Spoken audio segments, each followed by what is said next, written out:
Assalamualaikum dan selamat pagi serta salam sejahtera dan juga salam Malaysia Merani kepada anda semua. Saya Khairul Hafiz Yunus. Hari ini kita kembali ke studio Parlimen untuk kita bawakan kepada anda untuk mesyuarat kedua penggal kedua Parlimen ke-15 bermula hari ini jam 10 pagi 22 Mei yang akan berakhir pada 27 Jun 2023 termasuklah persidangan Dewan Negara nanti. Seperti biasa kita akan mulakan persidangan Dewan Rakyat terlebih dahulu dan juga aturan urusan mesyuarat. Kalau kita melihat kepada AUM ataupun aturan urusan mesyuarat yang dibawakan kepada anda adalah penting untuk kita bawakan kepada anda tumpuan-tumpuannya. Antaranya adalah berkenaan dengan dasar-dasar baharu yang melonjak ekonomi negara. Itu yang menjadi tumpuan kita pada hari ini.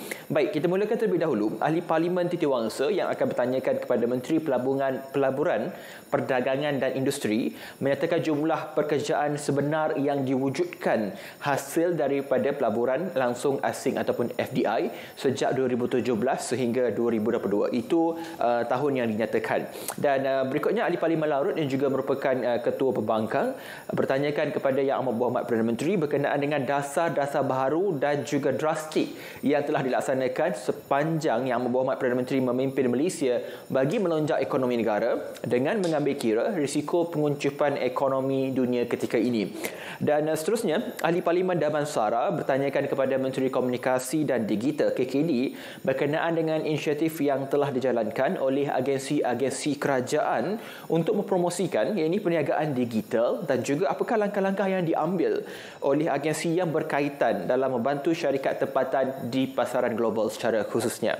Dan seterusnya kalau kita ikuti soalan yang keempat, Ahli Parlimen Kota Baru juga bertanyakan kepada Yang Amat Berhormat Perdana Menteri berkenaan dengan adakah kerajaan bercadang untuk menggubal Akta Pembelaan Awam. Saya pasti ini antara perkara yang perlu diberi perhatian, iaitu bagi menyediakan perkhidmatan yang bantuan guaman membabitkan kes jenayah di negara ini agar rakyat yang kurang berkemampuan, yakni kurang berkemampuan untuk mendapatkan akses kepada keadilan dan pembelaan sewajarnya. Ini berkenaan dengan Akta Pembelaan Awam.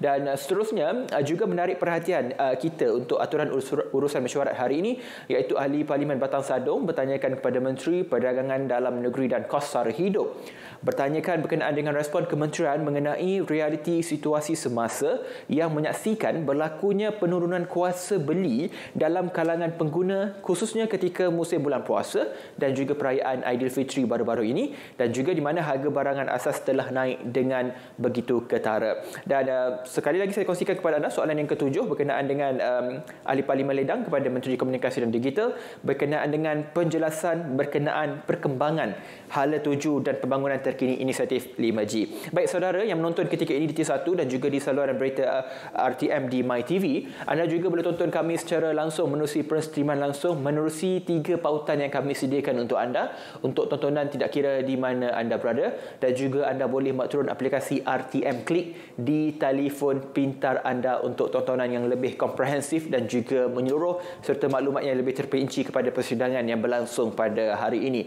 Dan seperti biasa kita akan bersiaran sehingga jam 12.30 hari dan akan diteruskan bermula jam 1 sehingga selesai di saluran berita RTM My TV. Baik, Dewan Rakyat sudah pun bersedia, kita terus saja ke persidangan Dewan Rakyat. Akta-akta yang telah diperkenan oleh ke bawah Duli Yang Maha Mulia Seri Paduka Baginda Yang di-Pertuan Agong. Ahli-ahli yang berhormat, saya suka hendak memberitahu majlis ini iaitu ke bawah Duli Yang Maha Mulia Seri Paduka Baginda Yang di-Pertuan Agong dengan limpah kurnia baginda telah memperkenankan akta-akta yang telah diluluskan dalam mesyuarat pertama penggal kedua Parlimen ke-15 yang lalu seperti berikut. Akta Perbekalan 2023, Akta Perbekalan Tambahan Kurungan 2022-2023, Akta Kanan Keseksaan Pindaan 2023, Akta Kanun Tata Cara Jenayah Pindaan 2023 dan Akta Levi Keuntungan Luar Biasa Pengesahan 2023. Perutusan daripada Dewan Negara. Ahli-ahli yang berhormat, Tuan Yang di-Pertua Dewan Rakyat telah menerima satu perutusan daripada Yang di-Pertua Dewan Negara yang menyatakan persetujuan Dewan itu kepada rang undang-undang yang telah diluluskan oleh Dewan Rakyat dalam mesyuarat pertama Benggal Ketua Parlimen ke-15 2023 yang lalu. Saya menjemput Setiausaha membacakan perutusan itu sekarang. Perutusan daripada Dewan Negara kepada Dewan Rakyat, Tuan Yang di-Pertua Dewan Rakyat. Dewan Negara telah meluluskan rang undang-undang yang berikut tanpa pindaan.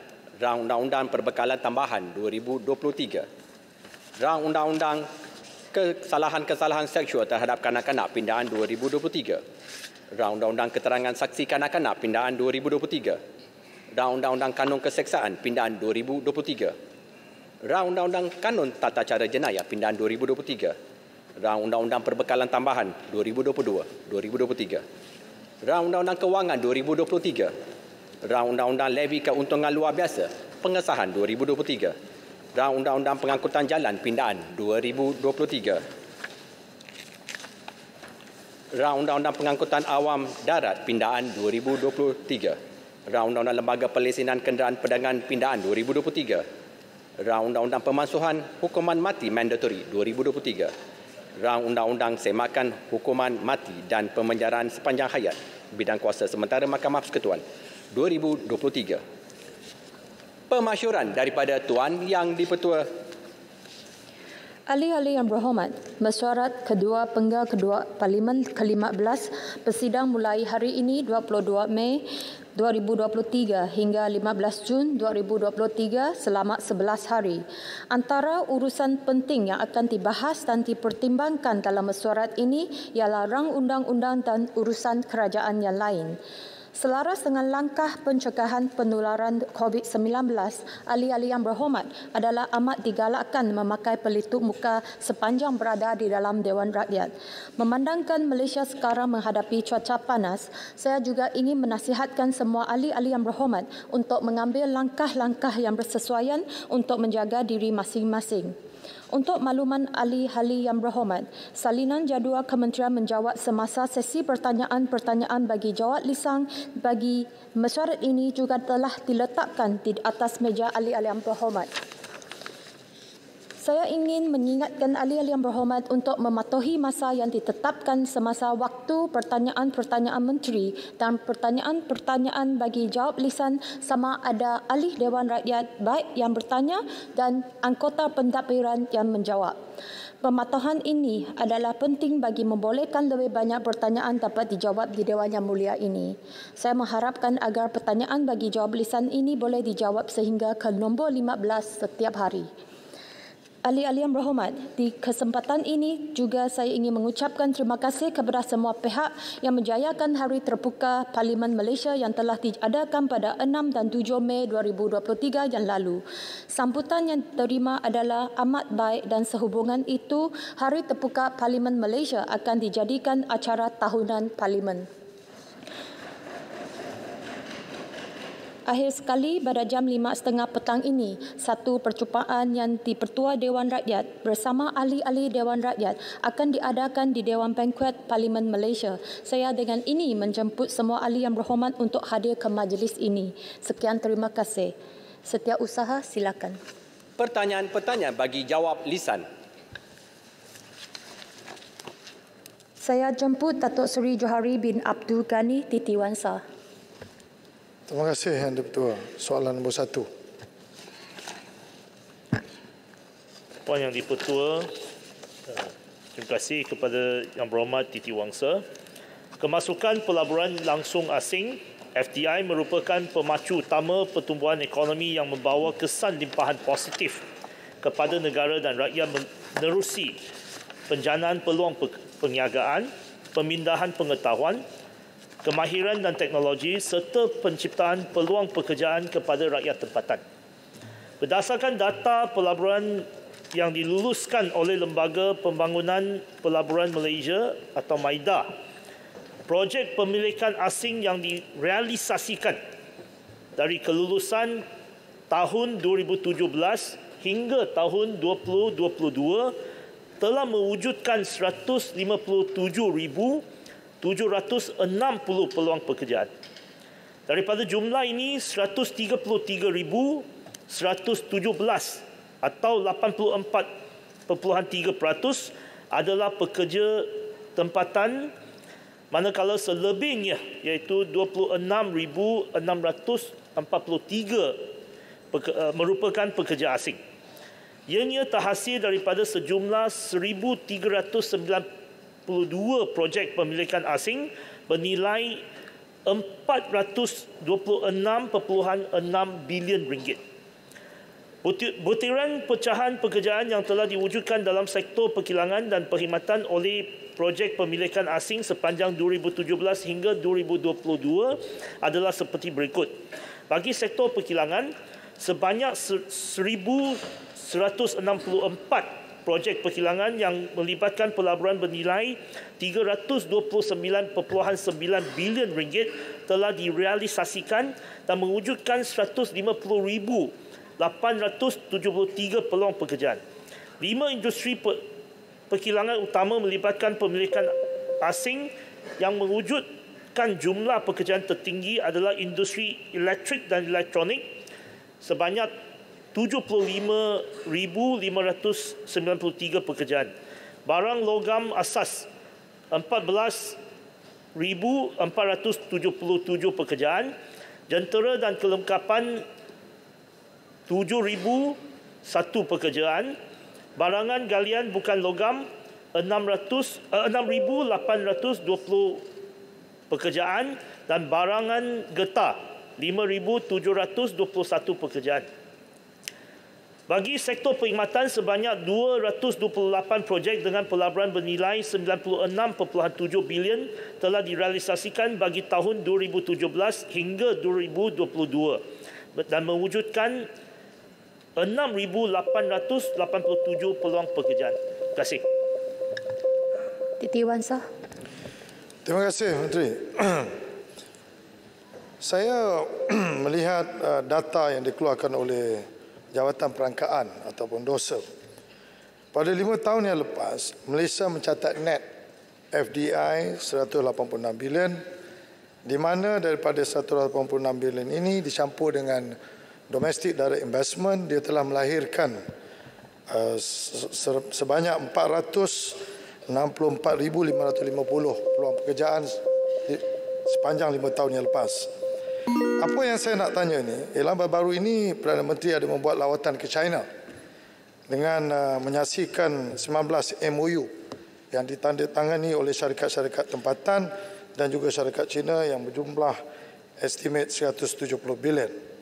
Soalan saya, adakah MITI ataupun MIDA telah vetting through syarikat-syarikat ini sebelum membawa Perdana Menteri untuk menyaksikan menandatangani MOU tersebut?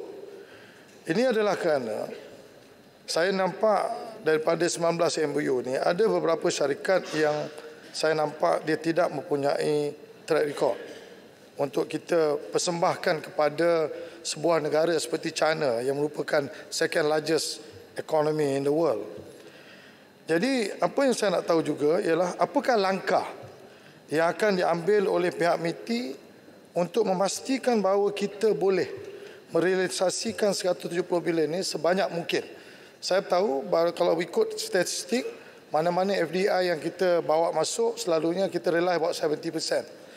If we can get under 70 bilion, ini 70%, dia boleh membantu dari segi peluang pekerjaan yang sangat banyak kepada negara. Terima kasih. Terima kasih Datuk Yang Berhormat Titi Wangsa. Projek yang ataupun MOU yang telah ditandatangani akan dipantau oleh jawatan kuasa secara khusus dan juga dengan proses biasa yang telah diamalkan oleh MIDA. Untuk masa depan sebenarnya kerajaan dipandu oleh dasar pelaburan baharu ataupun National Investment Policy, iaitu 5 kriteria. Kriteria yang kita menerima pelabur asing ialah ataupun pelaburan apa saja, ialah untuk meningkatkan kompleksiti ekonomi kita, untuk menjanakan pekerjaan bernilai tinggi dan juga pendapatan tinggi, memperluas rangkaian domestik dan juga mewujudkan kluster ekonomi baru dan tambahan kepada apa yang sedia ada dan juga meningkatkan inklusiviti. Ini adalah dashboard kita untuk memantau apa yang kita terima. Terima kasih. Yang Berhormat Perubahan tambahan Tuan Yang di-Pertua, soalannya ialah apakah strategi kerajaan untuk meminimumkan pekerja asing dalam industri pembuatan khususnya dan kalau boleh kita noktahkan pekerja asing dalam industri pembuatan. Sekian. Memang kerajaan berhasrat untuk mengurangkan pekerja asing dalam industri dan terutamanya dalam industri perbuatan. Ada dasar yang telah dicadang sejak dulu iaitu 80%, 20%, walaupun itu belum dilaksanakan secara penuh. Tapi hala tuju ialah untuk mengurangkan pekerja asing dalam industri kita terutamanya dalam perbuatan. Terima kasih. Saya jemput Datuk Seri Hamzah bin Zainuddin, Larut. Terima kasih Tuan Ketua. Soalan saya nombor 2. Terima kasih Tuan Ketua. Terima kasih atas soalan Larut. Ia menyentuh soal dasar, jadi saya mengambil mohon sedikit waktu tambahan. Soalan itu mengandaikan ada keperluan anjakan dasar yang lebih bermakna dan radikal.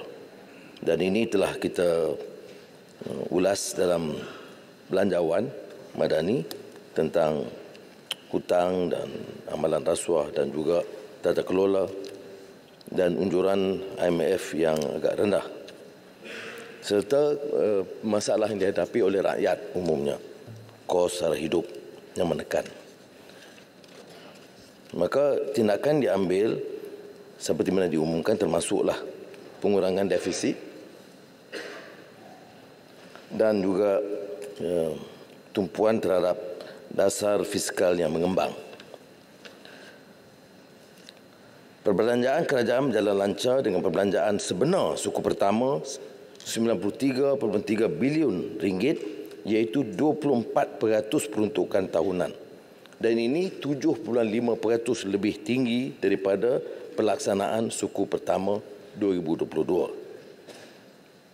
Kemudian kita lihat umpamanya keyakinan pengurusan ekonomi dengan agensi penarafan kredit Fitch yang meningkatkan dan mengekalkan penarafan kredit Malaysia dalam keadaan hutang yang bertambah. Ekonomi Malaysia mencatat pertumbuhan 5.6% pada suku pertama. Ini lebih tinggi dari Indonesia 5%, China 4.5% dan Vietnam 3.3%. Ini juga lebih kukuh daripada unjuran Bank Negara sebelumnya. Kadar pengangguran juga menurun ketimbang suku keempat tahun lalu.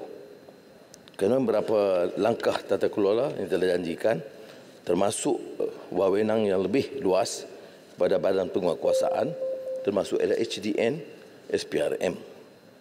Kemudian kita telah membatalkan beberapa kelulusan rundingan terus walaupun ada beberapa tindakan segera mengikut kaedah fast track tender terutama dalam isu seperti tebatan banjir dan projek-projek sekolah taif dan klinik desa. Keutamaan tetap diberi kepada tender di kalangan kontraktor Bumi Putra. Dan beberapa akta tanggungjawab fiskal akan dibentangkan. Pembaharuan sistem perkhidmatan awam bagi mengurangkan keranah birokrasi melalui STAR, pasukan petugas khas reformasi agensi oleh KSN itu dilaksanakan termasuk langkah yang disebut ease of doing business. Tindakan membatalkan monopoli telah dilakukan seperti mana model dui rangkaian bagi 5G. Suatu keputusan yang tegas daripada kita walaupun tekanan dari Barat, khususnya Amerika dan Eropah sangat kuat. Pelaburan yang diluluskan bagi suku pertama 2023 adalah 71.4 bilion, iaitu peningkatan 60% ketimbang suku pertama tahun lalu. Kemudian, apakah langkah-langkah pelaburan? Ada juga kaitan dengan titiwangsa tadi, iaitu pelaburan digital berkualiti dari Amazon Web Services, RM25.5 bilion menjelang 2037, dan Tesla dalam EV. Pelaburan otomotif Geely Proton itu lebih serius kerana selepas perjanjian di Meterai di Beijing, mereka terus datang ke sini untuk meneruskan projek Automotive City di Tanjung Malim. Dan juga Rongshan Petrochemical Company Limited dalam petrokimia di Johor. Penyelesaian 1MDB dengan pihak IPIC $1.8 bilion Amerika, dan seperti kita tahu Putera Mahkota UAE hadir sekarang untuk meneruskan langkah-langkah perbincangan termasuk soal pelaburan. Pertumbuhan dengan projek-projek negeri diteruskan seperti mana saya umumkan, RM1 bilion tambahan untuk Tempatan Banjir Kelantan, 900 juta untuk Johor, dan bila permohonan Kerajaan Negeri Terengganu kerana kerosakan akibat banjir yang melibatkan Tasik Kenyir, RM200 juta kita luluskan, dan saya ambil kesempatan untuk mengumumkan di sini, iaitu RM200 juta diperlukan segera oleh Kerajaan Negeri Terengganu untuk memperbaiki kerosakan akibat banjir. Sabah Sarawak seperti telah diumumkan. Yang lain, langkah-langkah yang lain yang termasuk IPR, sumbangan tunai rumah, bernas, insentif pengeluaran getah, bantuan musim terkujuh akan saya lampirkan dalam soalan, dalam jawapan bertulis yang boleh diedarkan kepada Yang Berhormat untuk menjimatkan waktu. Kerana langkah-langkah yang diambil ini termasuklah rahmah dan pemberian subsidi yang lebih bersasar, yang tidak menaikkan kadar elektrik dan diesel, maka kita dapat mengekang kenaikan dan masalah yang dihadapi inflasi, dan ini dapat dikawal. Dan pemberian subsidi yang lebih bersasar yang juga menjadi isu, kita tidak naikkan kadar elektrik melainkan untuk T20. Saya nak jelaskan di sini.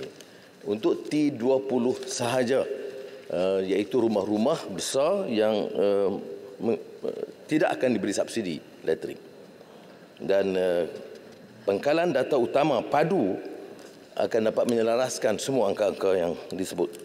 Ini sama saja seperti mana bantuan kewangan haji. Kepada B40 kita tambah, tapi bagi T20 tidak akan ada lagi tambahan ataupun subsidi daripada kerajaan. Mereka harus belanja sepenuhnya kos haji kerana mereka di kalangan yang mampu. Akhirnya, Pelan Induk Perindustrian baru 2030 akan diumumkan pada bulan Ogos. Kajian separuh penggal akhir September tertakluk kepada keputusan Yang di-Pertua untuk mempercepatkan jadual kerana ada perdebatan penting rancangan Malaysia ke-12, iaitu kajian separuh penggal dan juga belanjawan. Kalau ini dipersetujui, maka kita boleh bentangkan pada akhir September dan belanjawan Oktober. Terima kasih. Yang Berhormat Larut. Terima kasih Yang Berhormat Tambun dengan jawapan panjang lebar. Tapi Yang Berhormat, saya ingin maklumkan bahawa hakikatnya ramai lagi yang mengungut, terutamanya ahli-ahli perniagaan dan ahli korporat dan juga wakil-wakil industri dalam dan luar negara. Kerana ramai yang mengatakan tidak ada dasar ekonomi yang jelas. Mereka bertanya-tanyakan apakah dasar utama yang menjadi tunjang untuk pembangunan ekonomi Malaysia pada hari ini. Belanjawan madani itu bukanlah hala tuju yang sebenarnya kerana tidak mempunyai sasaran keberhasilan yang jelas. Tadi Yang Berhormat dah bagi contoh masa dasar untuk tidak mengadakan tender terbuka. Tiba-tiba ada pula yang mengatakan fast track. Akhirnya menjadi tender terhad. Ini adalah menjadi sesuatu yang menyebabkan pelaksana sendiri pun confused. Dan ini akan menjejaskan kepercayaan pelabur dalam dan luar negara sebagai contoh. Jadi soalan saya, sampai bilakah kecelaruan yang ditimbulkan ini boleh kita selesaikan supaya kita dapat melihat masa depan negara yang lebih baik? Terima kasih. Terima kasih. Saya tidak fikir ada kekeliruan. Kerana kalau kita kata batalkan projek Runningan Terus, kita sebut untuk tempatan banjir harus ada langkah percepatan. Dan ini termasuk yang disebut pre-queue dan selected tender. Itu di Parlimen. Masalah yang berhormat Larut harus hadir di Parlimen untuk mendengar jawapan. Ya. Ini tidak ada pertentangan. Yang berhormat Kubang Krian Perundang, saya selalu sebut, tak boleh Runningan Terus, tapi untuk tempatan banjir. Kalau kita ikut proses biasa yang kata kecelaru ni, ya, maka kelulusan kontrak tempatan banjir hanya dapat dimulakan bulan November-Disember. Dan Kelantan, Terengganu, Johor, semua kata tak boleh, kena segerakan. Maka kita kata kita adakan fast track, tetapi mesti tender dengan syarikat-syarikat setelah melalui proses pre-queue. Jadi itu soal yang spesifik soal tempatan banjir. Tapi yang merungut, dasarnya ada. Kalau dasar kita celaru, pertumbuhan tidak akan dapat mengatasi Indonesia, Vietnam dan China. Kalau dasarnya celaru, tidak mungkin pelaburan datang. Dan untuk penjelasan, pelaburan ini serius sebab sebulan setelah kita ke negara China, Geely datang. Bukan saja launch Proton PX9 90, tetapi juga mencadangkan supaya disegerakan projek Automotive City Tanjung Malim. Rongshan telah berunding. Jadi maknanya ada dasar yang jelas yang mereka ketahui. Begitu juga yang disebut saudara umpamanya tentang rungutan biasa kita dengar. Tapi dan kalau Larut beri pandangan apa yang spesifik, saya boleh terima. Tidak ada, bukan maknanya penyelesaian ini muktaman. Kalau ada rungutan yang menusabah, saya boleh ambil kira dan kita boleh buat penyesuaian yang perlu, kerana yang penting adalah untuk menjana pertumbuhan yang lebih rancak di negara kita. Yang Berhormat Bagan. Ya, poin betul. Poin betul. Saya ingin bertanyakan Yang Amat Berhormat Perdana Menteri.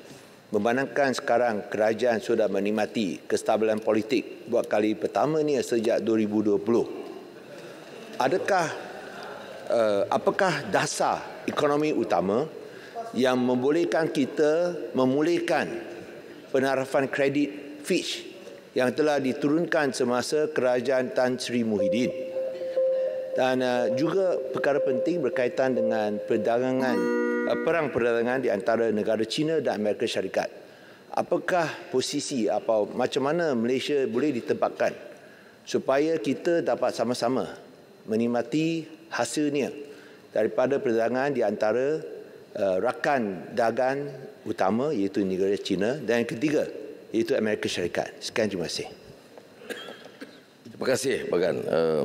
Saya rasa kerana kestabilan politik itu satu yang meyakinkan sehingga pelaburan lebih rancak sekarang daripada dulu. Tapi yang pentingnya bukan sekadar pengumuman atau MOU tetapi pelaksanaannya. Dan kita lihat umpamanya seperti mana Tesla untuk EV, Amazon Web Services, Rongshan dan Geely itu sebagai permulaan. Dan ATA dan beberapa negara biar pengumumannya sesuai pada ketikanya. Tetapi soal yang dibangkitkan ialah tentang keyakinan. Jadi keyakinan ini bagi saya dengan pertama politik yang stabil, keduanya dasar jelas.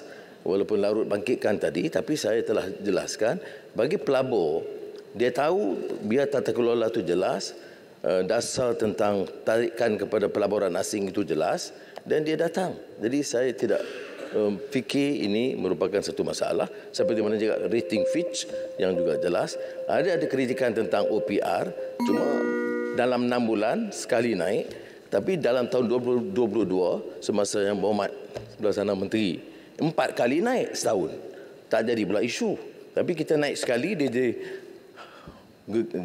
gegak gempita bunyinya. Tapi yang penting yang saya nak katakan di sini, defisit kurang, inflasi turun, kadar pengangguran rendah dan pelaburan bertambah. Dan ini alhamdulillah kejayaan Kerajaan Perpaduan. Tambahannya di Ketua, satu soalan tambahan. Aturan Soalan Selangor.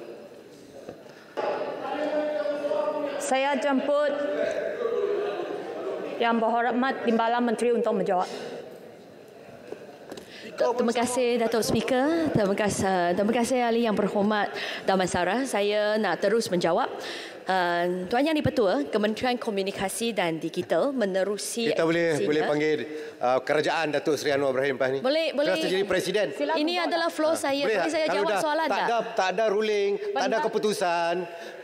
Yang Berhormat, boleh saya jawab soalan tak? Pendan sila duduk. Kalau perucap tanpa kebenaran, saya bagi amaran 2 kali. Kali ketiga saya akan silakan pendan keluar.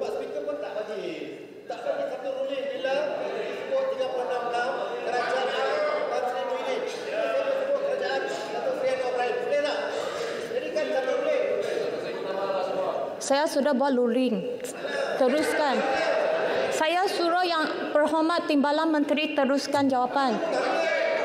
Rulingnya teruskan sahajalah. Kalau pendam mau bising keluar sahaja. Okey. Terima kasih Datuk Yang di-Pertua. Saya nak teruskan jawapan saya. Kementerian Komunikasi dan Digital menerusi Agensi Malaysia Digital Economy Corporation dengan izin MDEC telah menyediakan program e-usahawan yang bertujuan untuk membina budaya yang lebih inklusif ke arah penggunaan teknologi digital serta menyokong pembangunan kemahiran keusahawan digital terutama dalam bidang pemasaran digital dan e-dagang. Program e-usahawan menyediakan pelbagai latihan peningkatan kemahiran digital yang dilaksanakan secara dalam tarian dan fizikal kepada usahawan dan pengguna kecil tempatan, peniaga kecil tempatan di seluruh Malaysia. Sejak 2015, MDEC menawarkan beberapa modul latihan program e-usahawan. Pertama, latihan e-usahawan fundamental yang menawarkan latihan asas keusahawan digital di mana latihan ini akan menyentuh keseluruhan topik berkaitan pengurusan perniagaan, keusahawan, pendigitalan dan pemasaran digital. Selain itu, mulai tahun ini, latihan e-usahawan modular telah diperkenalkan bagi mengawalkan latihan secara lebih terperinci berkaitan topik-topik pengusahawan, pemasaran dan penggunaan teknologi digital sepertilah strategi model perniagaan, pembangunan kandungan kreatif, penggunaan platform media sosial dan pengurusan platform e-dagang bagi membantu syarikat-syarikat tempatan dalam mempromosikan dan mengembangkan perniagaan mereka di pasaran tempatan maupun global. MDEC juga mempunyai jaringan kerjasama di 15 buah negara termasuk ASEAN Tenggara, Indonesia, Filipino, Thailand, Vietnam, Cambodia, Taiwan, Hong Kong, Australia, Jepun, UAE, Arab Saudi serta Bangladesh dan kini sedang dalam proses mengeksplorasi Korea Selatan, Turki dan United Kingdom.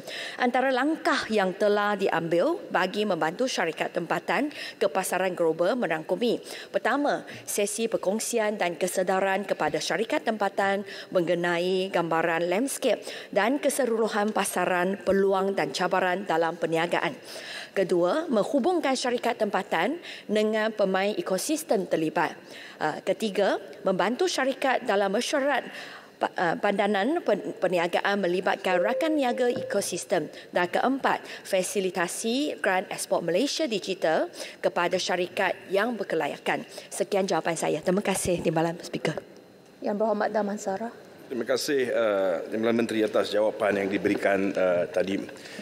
Timbalan Menteri, kita semua tahu bahawa apabila kita sebut berkenaan dengan perniagaan digital, memang itu adalah satu perkara yang kita lihat menuju ke masa depan dan setiap negara perlu bersedia bukan saja dari sudut kita menyediakan infrastruktur yang ada, tapi juga dari sudut kita pastikan bahawa masyarakat tempatan boleh menggunakan infrastruktur tersebut supaya mereka boleh bersaing di peringkat global buat tujuan perniagaan digital. Dalam soalan saya yang saya tanya soalan awal, memang ianya luas, Timbalan Menteri. Ianya boleh merangkumi soal-soal kemudahan asas seperti akses kepada telefon pintar, kepada apa yang disebut sebagai internet berkualiti, mampu milik dan sebagainya. Tapi soal yang berbangkit adalah, adakah negara kita bersedia dari sudut melatihkan rakyat Malaysia yang hendak berurus dalam perniagaan digital ini, dan apakah langkah-langkah yang akan diambil oleh kerajaan, khususnya program-program yang sedia ada, untuk pastikan Timbalan Menteri bahawa apabila seseorang itu diberikan akses kepada kemudahan infrastruktur, beliau akan bersedia untuk menggunakan infrastruktur tersebut untuk berjaya dalam bidang perniagaan digital ini, baik di media, di pasaran tempatan ataupun di pasaran global. Timbalan Menteri. Terima kasih. Terima kasih Yang Berhormat Damansara atas soalan tambahan tersebut.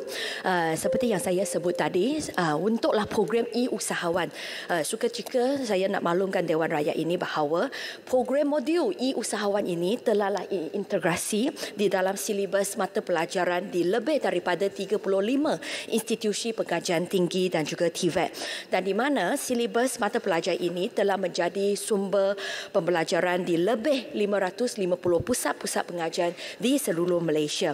Sehingga hujung 2022, lebih daripada 278,000, iaitu 59.4% daripada jumlah keseluruhan peserta adalah daripada golongan wanita, dan lebih daripada 425,000, iaitu 92.2% daripada jumlah keseluruhan adalah terdiri daripada golongan muda yang di antara umur 18 tahun hinggalah 40 tahun.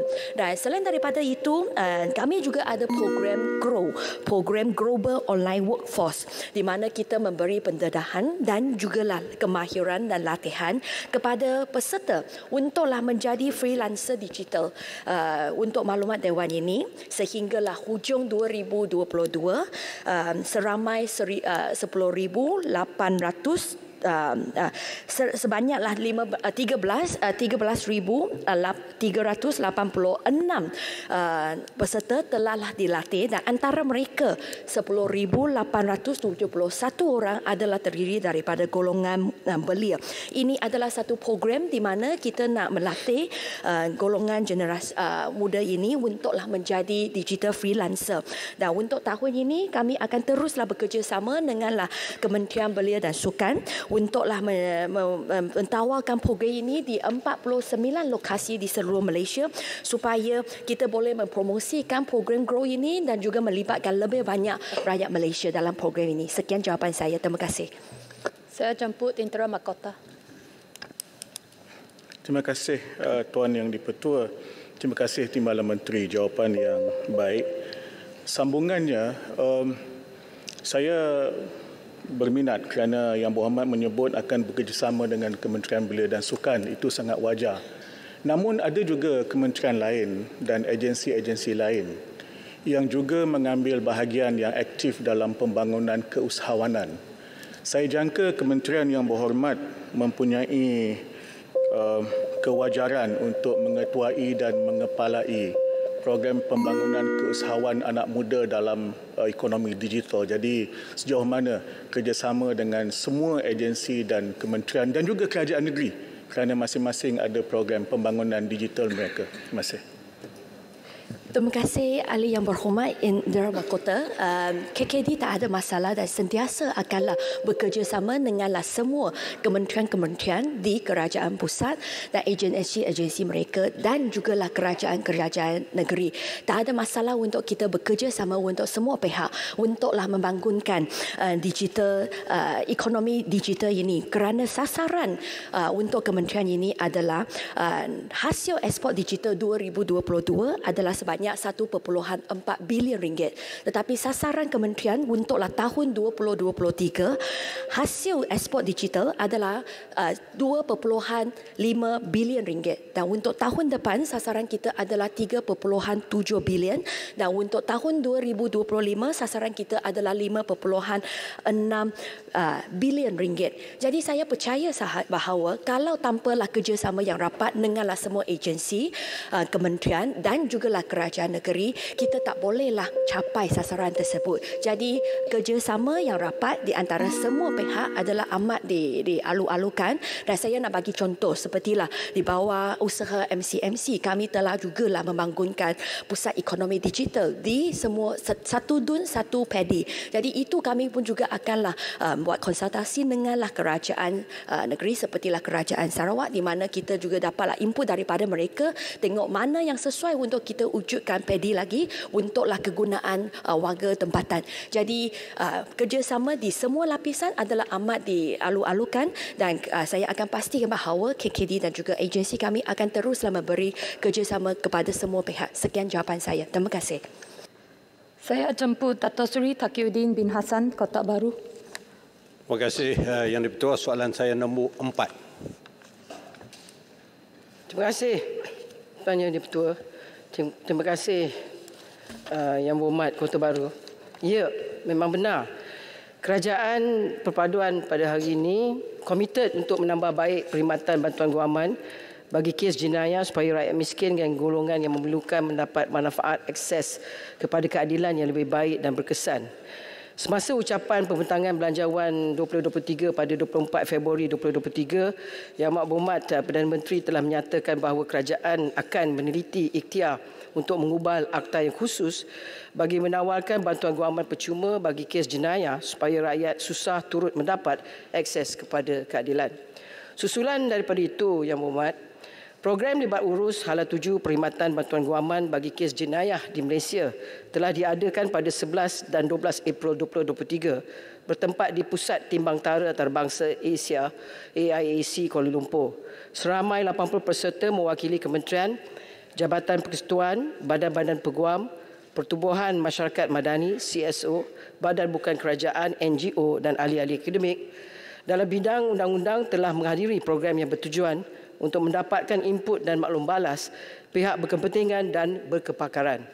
Kesemua peserta telah bersetuju dan menyokong hasrat murni kerajaan untuk memastikan golongan miskin dan marhain mendapat lebih banyak akses kepada keadilan di dalam negara kita. Tuan Yang di-Pertua, ingin saya tambah, bagi memastikan perkhidmatan bantuan guaman di Malaysia ini sentiasa berada pada kedudukan yang terbaik, kerajaan akan melaksanakan kajian yang menyeluruh dengan bekerjasama dengan para akademik yang melibatkan 10 fakulti undang-undang IPTA, IPTS di Malaysia iaitu Universiti Melaya, Universiti Kebangsaan Malaysia, Universiti Utara Malaysia, Universiti Teknologi Mara, Universiti Islam Antarabangsa Malaysia, Universiti Sultan Zainal Abidin, Universiti Sains Islam Malaysia dan Malaysia Multimedia University. Kajian akan dilaksanakan ini akan meliputi kajian perbandingan pelaksanaan luar negara, parameter dan sebagainya berkaitan pengubalan Akta Pembelaan Awam untuk menerajui perkhidmatan bantuan guaman bagi kes-kes jenayah di Malaysia. Terima kasih. Yang Berhormat Kotak Baru. Terima kasih Yang Menteri atas jawapan. Dan bagi saya tidak ada halangan untuk menyokong usaha kerajaan ini.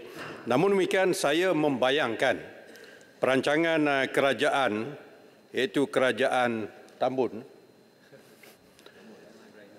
Kerajaan sekarang ini untuk mewujudkan Akta Pembelaan Awam, saya kira mungkin mengambil model ataupun contoh satu undang-undang yang sekarang ini telah wujud di negara jiran, iaitu Singapura, iaitu Public Defenders Act 2022. Jadi dalam hal ini, namun demikian di Malaysia ini, negara kita ini, kita mempunyai satu skim bantuan guaman yang telah lama diadakan, iaitu Yayasan Bantuan Guaman Kebangsaan atau YBGK yang telah ditubuhkan tahun 2010 lagi sebagai satu company limited by grantee. Persoalan saya yang pertama, adakah di bawah perkhidmatan yang akan diberikan di bawah Akta Pembelaan Awam itu nanti tidak akan menyebabkan satu pertindihan terhadap fungsi perkara ini dengan YBJK. Dan yang keduanya, ini penting, saya nak sebut, adakah kerajaan boleh memberi jaminan satu peruntukan keuangan yang cukup akan disediakan untuk program apabila akta ini diwujudkan bagi memastikan tidak berulangnya masalah pembiayaan yang sering tergendala dalam membiayai YBJK sekarang ini. Saya mempunyai maklumat terkini, 2 hari lepas Bar Kaunsil telah mengadakan mesyuarat, terdapat lebih daripada 10 juta tunggakan tidak dibayar kepada Yayasan Bantuan Guaman Kebangsaan. Ini menyebabkan peguam-peguam kecil yang memberi sumbangan kepada rakyat, mereka memberi tumpuan membela kes-kes rakyat marahin ini, tak dapat bayaran. Jadi adakah ada jaminan daripada kerajaan bahawa apabila akta ini dilaksanakan tidak wujud masalah yang sama sebagaimana dihadapi oleh YBJK, dan apa nasib YBJK setelah akta ini diwujudkan? Terima kasih. Terima kasih Yang Berhormat Ketua Baru yang juga mantan menteri yang jaga undang-undang seperti saya pada hari ini. Jadi soalan Yang Berhormat itu memanglah soalan yang menjadi pertikaian sekian lama. Sebenarnya pertama sekali perbandingan kita dengan negara yang memberikan Public Defenders Act ini ada pelbagai negara. Pertama sekali memang betul Singapura, tetapi kita juga nak memperbandingkan dengan Australia, New Zealand dan juga di Taiwan. Perbezaannya Malaysia dengan Singapura ialah Singapura mempunyai satu klausa, Tuan Yang Di-Pertua, yang tidak membenarkan Public Defenders Act terhadap kes-kes keselamatan.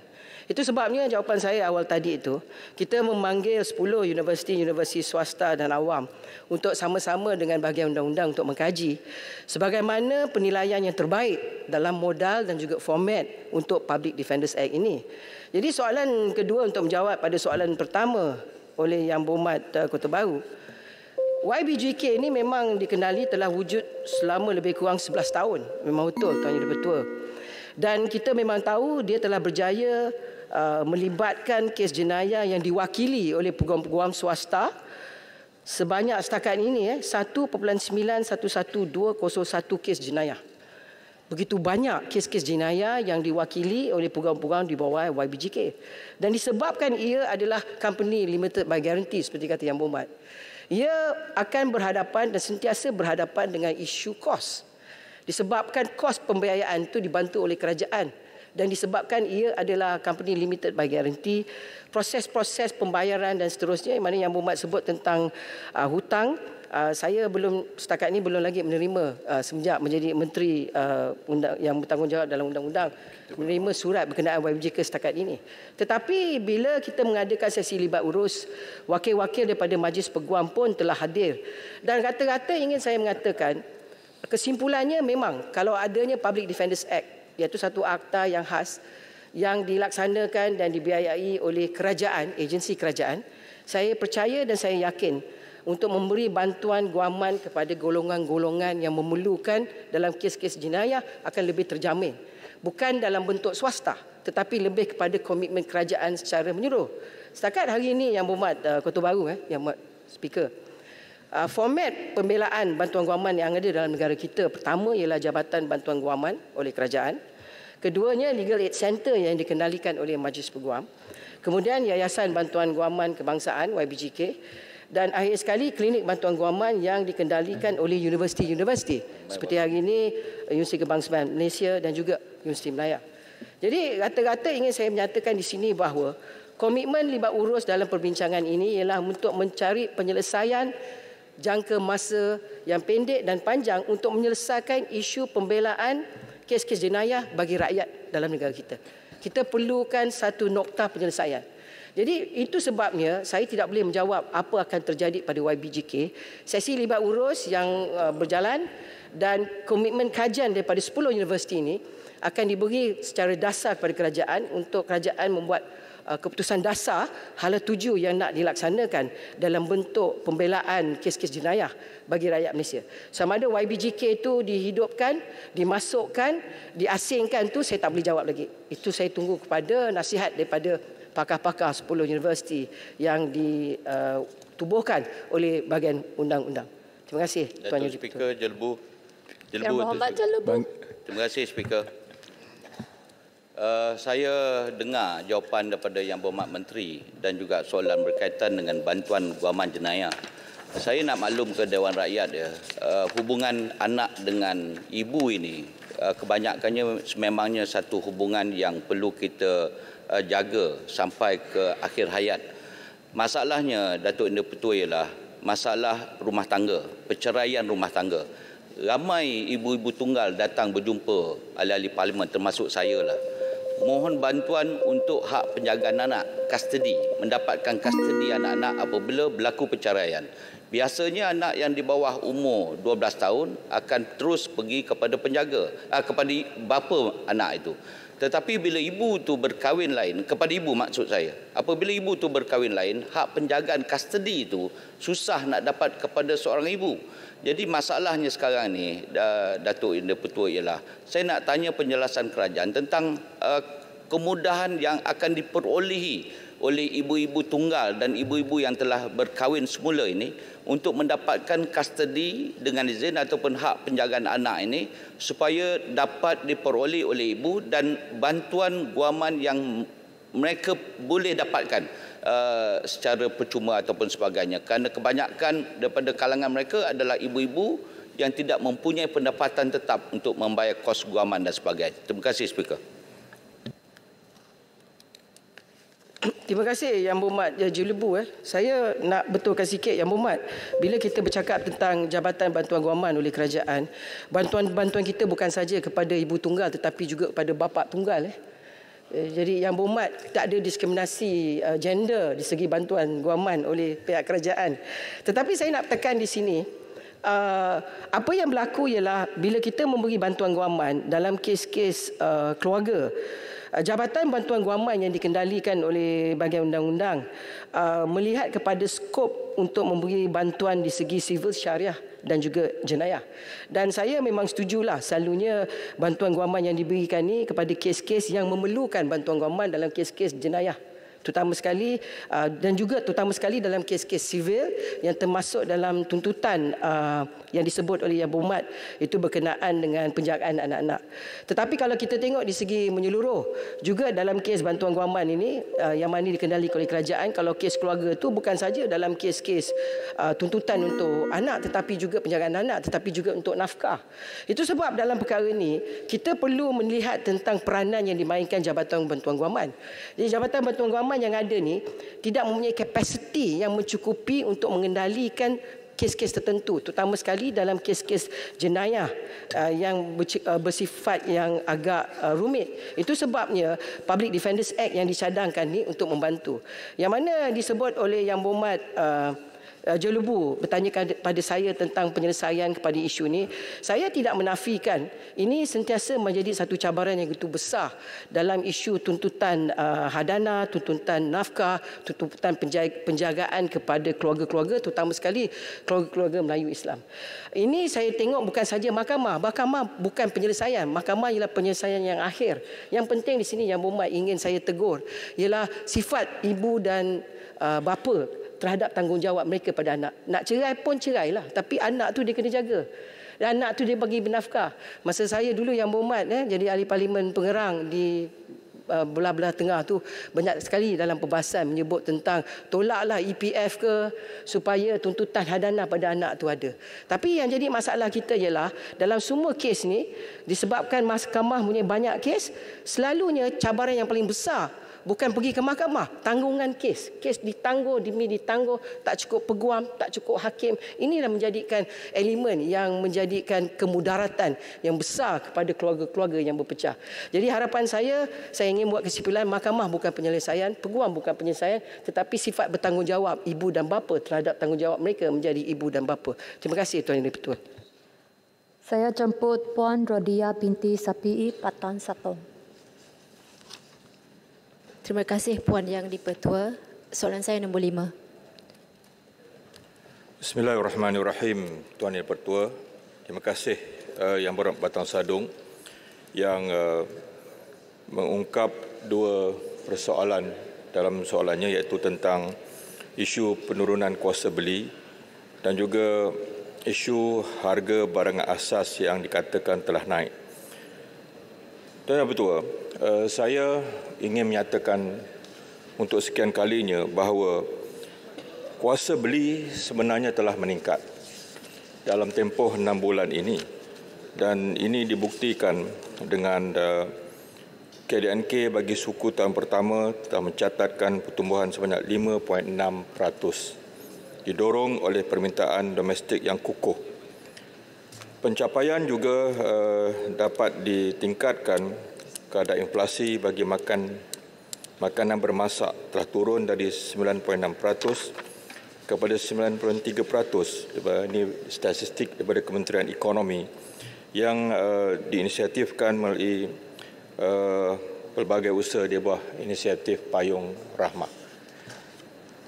Kementerian telah berusaha untuk meningkatkan kuasa beli ini dengan saya mengakui usaha yang kecil dan kerdil ini, di mana jualan rahmah sebagai contoh telah dapat kita libat uruskan supermarket, hypermarket dan juga minimarket yang tersohor seperti Econ Safe, TF Value, Lotus, Ion, Ion Big, 99 Speed Mart, KK Mart, Maidin dan 22 buah pasar raya di Sarawak termasuk HL Supermarket, Everrise, Valley Supermarket, CCK, E-Mart Holding, yang paling baru Giant dan juga Food Panda pun telah datang bersama untuk menjayakan jualan ramah ini.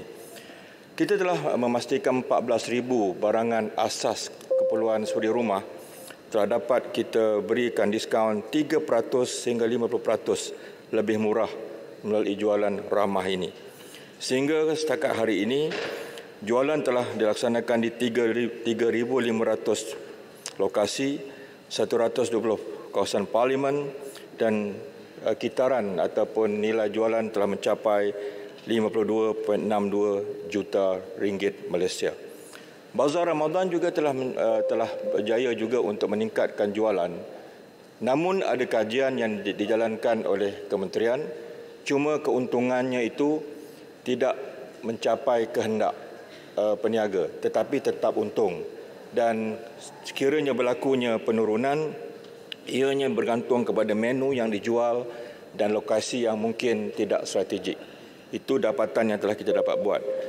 Jualan Raya Rahmah, Jekyll telah sebagai contoh dan Maidin menjual lebih kurang 2 juta pasang baju Melayu dengan harga diskaun 50%. Dan ini telah dan butik-butik yang lain ya, yang telah dapat seperti Sabela, Lulu, SZB Blooms dan beberapa lagi butik-butik yang kecil-kecil ini telah menyertai. Skim harga maksimum musim perayaan kita telah buat sebaik saja kita masuk dalam kerajaan semasa Christmas, semasa Tahun Baru Cina dan yang paling baru adalah semasa perayaan Hari Raya Aidilfitri, dan statistik menunjukkan bahawa zero complaint. Tak ada aduan langsung tentang kenaikan harga barang dan ketidakberadaan barang-barang keperluan. Yang ada cuma isu-isu kecil seperti tidak ada tanda harga dan seumpamanya. Kemudian kita membuat kawalan terhadap barang-barang bersubsidi. Kita kawal dengan sebaik mungkin melalui banyak ops yang telah kita adakan. Semenjak saya masuk ke kementerian ini telah ada 3 operasi. Ops terjah, ops manis dan ops pantau yang telah kita lakukan secara yang terbaik. Kemudian Tol Rahmah juga telah diperkenalkan oleh Yang Amat Perdana Menteri, dan kita ada servis kereta rahmah kepada jenama Proton dan juga Myvi. Biasanya mereka untuk menukar minyak hitam dan oil filter belanjanya hampir RM300, tetapi kali ini rakyat dapat servis kereta dengan harga hanya RM150. Dan tuan-tuan dan yang berhormat sekalian, Kementerian Pengajian Tinggi memberikan kerjasama yang sebaiknya. Gerai-gerai ataupun kedai-kedai yang menawarkan menu rahmah, kita KPT telah mengenakan sewa daripada harga menu itu RM5, kita turunkan pada RM3.50. Jadi anak-anak kita di universiti hari ini dengan RM10 selesai sarapan pagi, selesai makan tengah hari dan selesai makan malam dengan hanya RM10 sahaja. Kemudian mengikut lagi segi penguatkuasaan, kita tetap untuk memberikan suatu pemantauan yang jelas. Kalau Yang Berhormat mengatakan tadi ada kenaikan barang asas yang naik mendadak, itu tidak benar sama sekali. Kita telah mengawal 43 jenis barangan kawalan, 11 harga kita kawal dan satu pun tidak naik.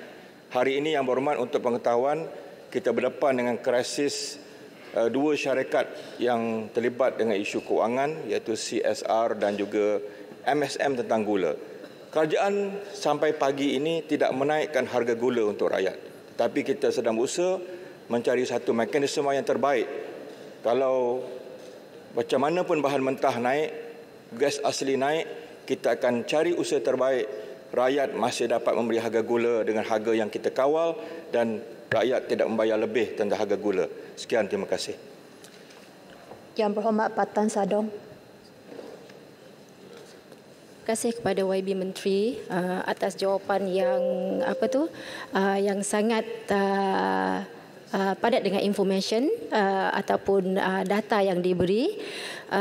Soalan saya yang seterusnya adalah mungkin seperti yang dimaklumkan oleh YB Menteri, harga barangan adalah terkawal ataupun tidak meningkat secara ketara, tetapi secara realitinya mungkin ada barangan yang meningkat dalam harga di pasaran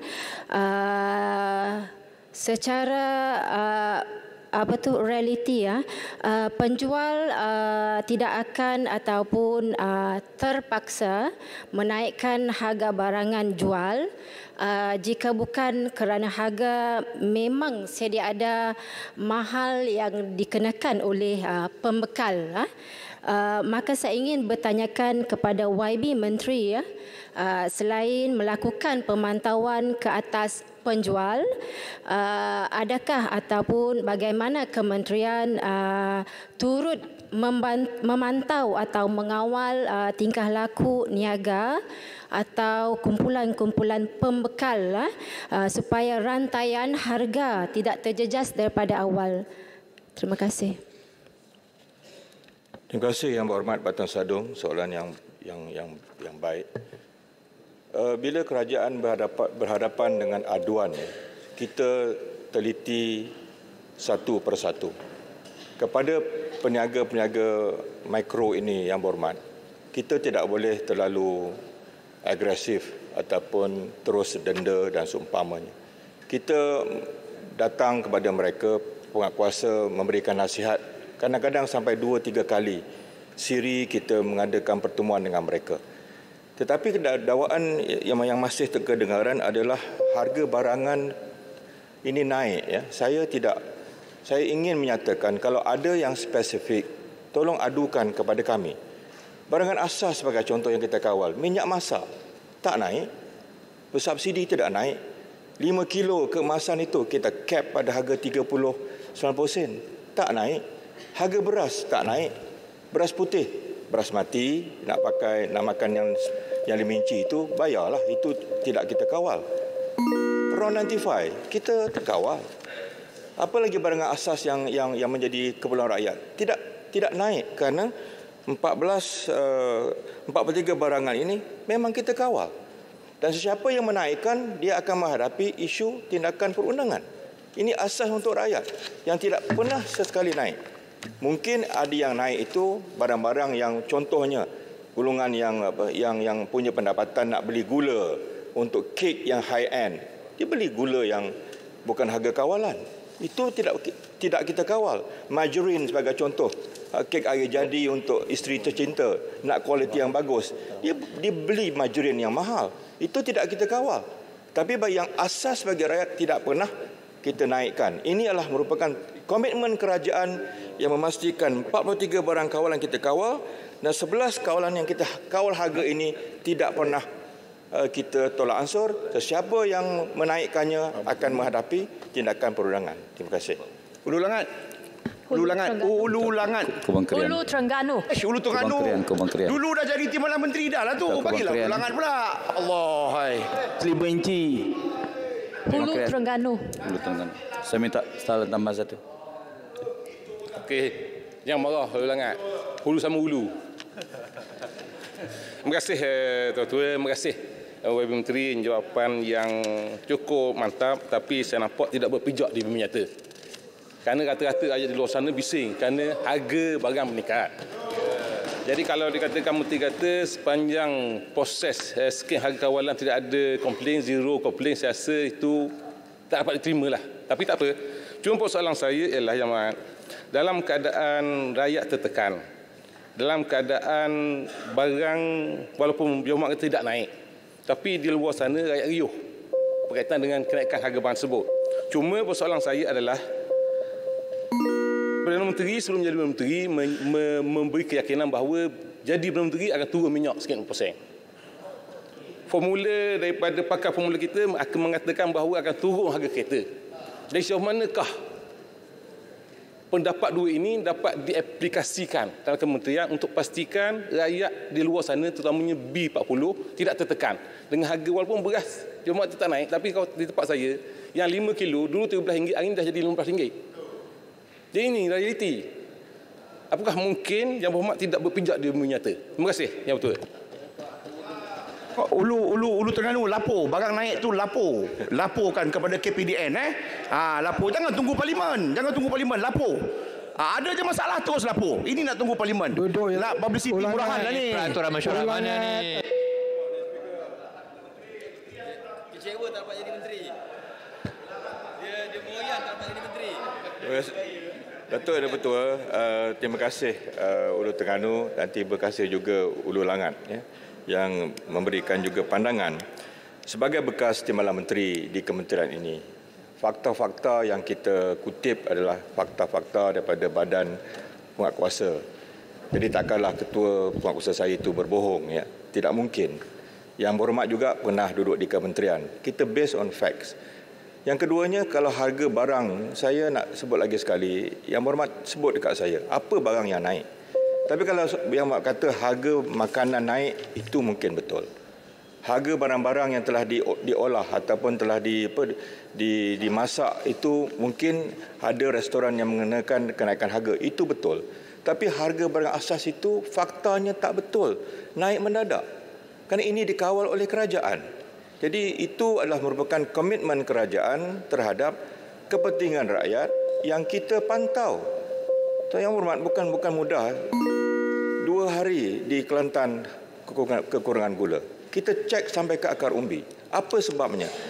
Mereka kata cuti 3 hari. Saya tak convinced. We are not stupid. Kita cari ke akar umbi. Tapi kita tangani isu itu, cukupkan bekalan, adakan engagement, tapi harga gula tak naik. Itu komitmen kerajaan. Jadi atas apa pun hujah yang diberikan kepada kementerian, yang Berhormat juga duduk di kementerian ini, semua barang-barang kawalan yang kita telah senaraikan, kita wartakan, tetap tidak naik dan rakyat boleh beli dengan harga yang ditetapkan. Malahan dengan jualan ramah, pakej ramah, di hypermarket dan supermarket, rakyat boleh jimat lagi dengan jualan ramah ini. Itu komitmen yang telah kita berikan. Tentang Yang Berhormat, itu ucapan Yang Berhormat Tambun dulu waktu 2013 tentang harga minyak turun tak turun. Sekarang harga minyak dunia sudah berapa? Kita kena fikir lagi 2022 Berhormat. Jadi 17 Julai 2022, bukan 2013. Tak betul. Apapun saya telah menjawab soalan yang telah diberikan. Terima kasih. Saya mohon satu soalan tambahan sebab ini. Tak ada masa. Sila duduk. Saya jemput Datuk Seri Iqbal Hisham bin Abdul Aziz Tanah Merah. Okay, terima kasih.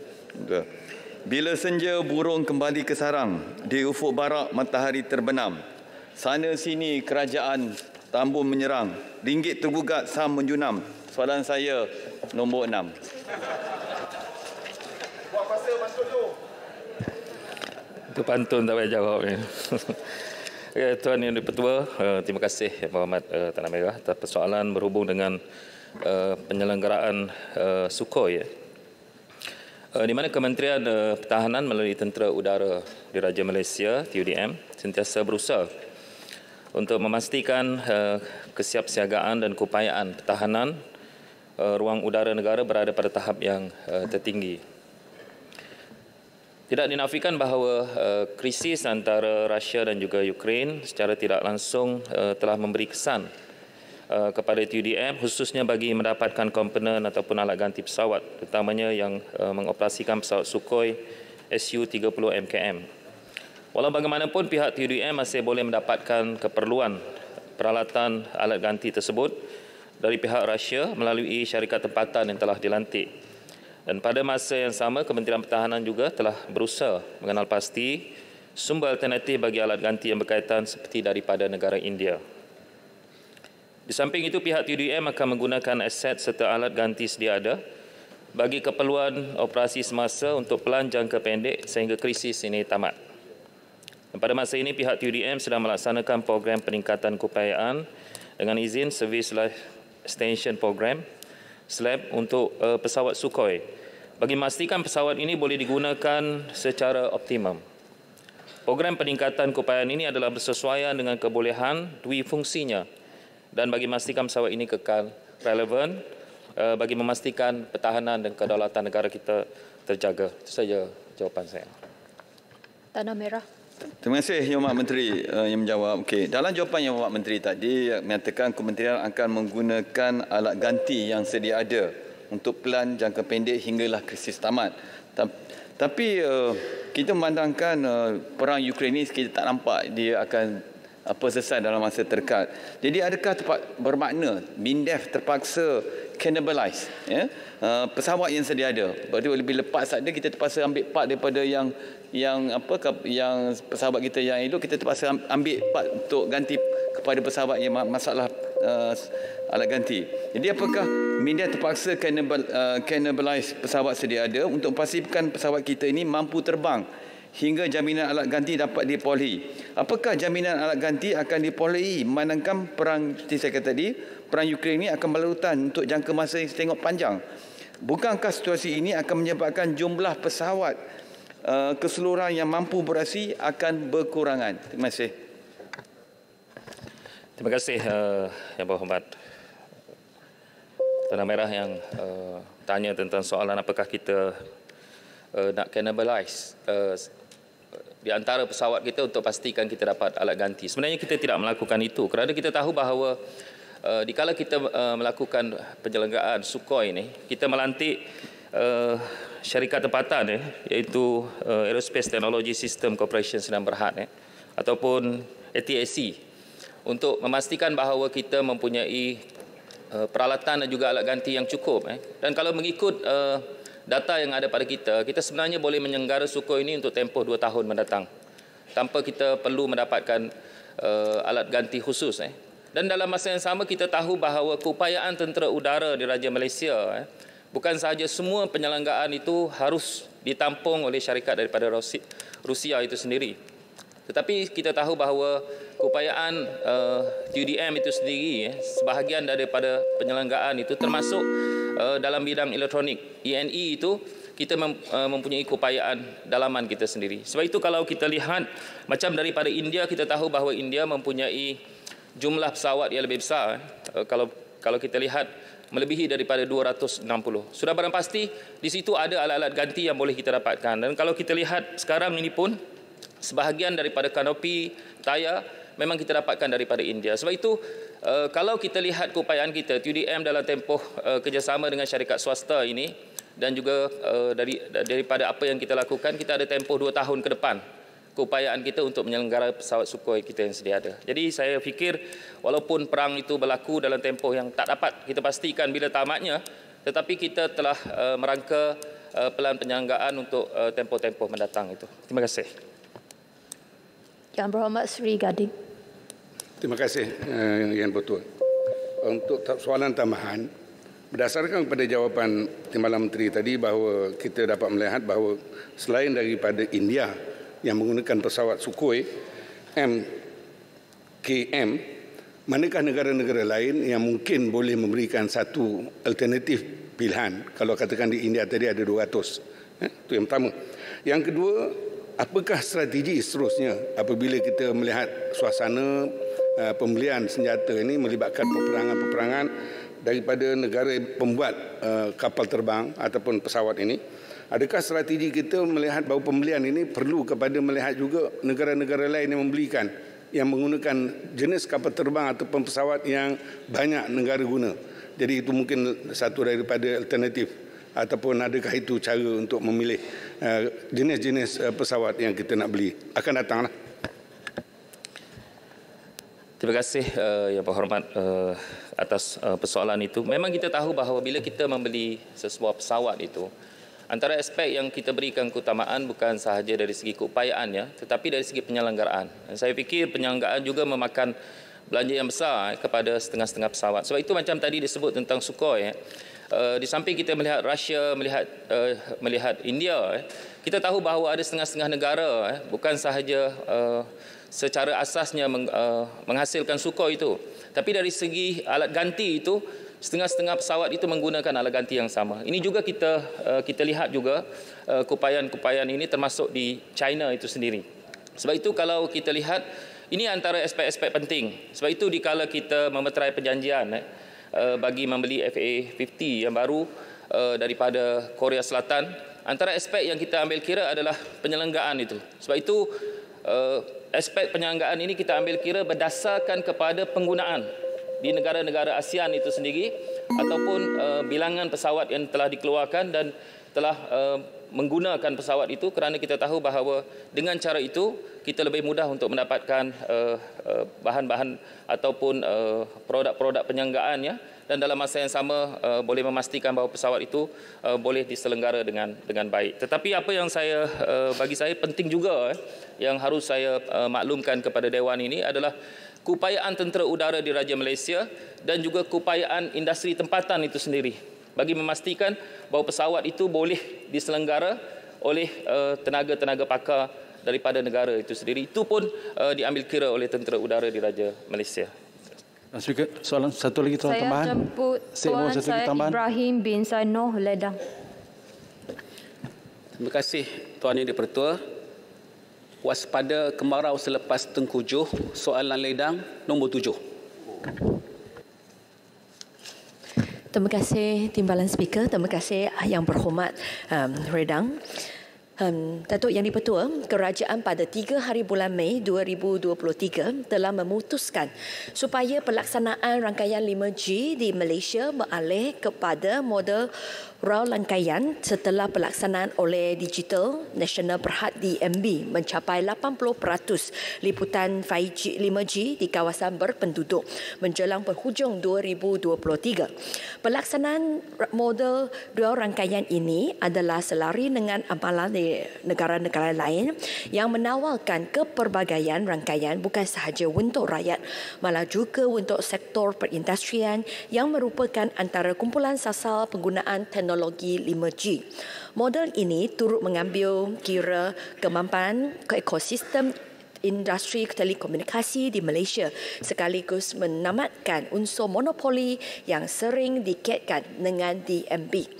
Dua rangkaian 5G di Malaysia kelak akan dibangunkan dan diurus tadbir oleh entiti berikut.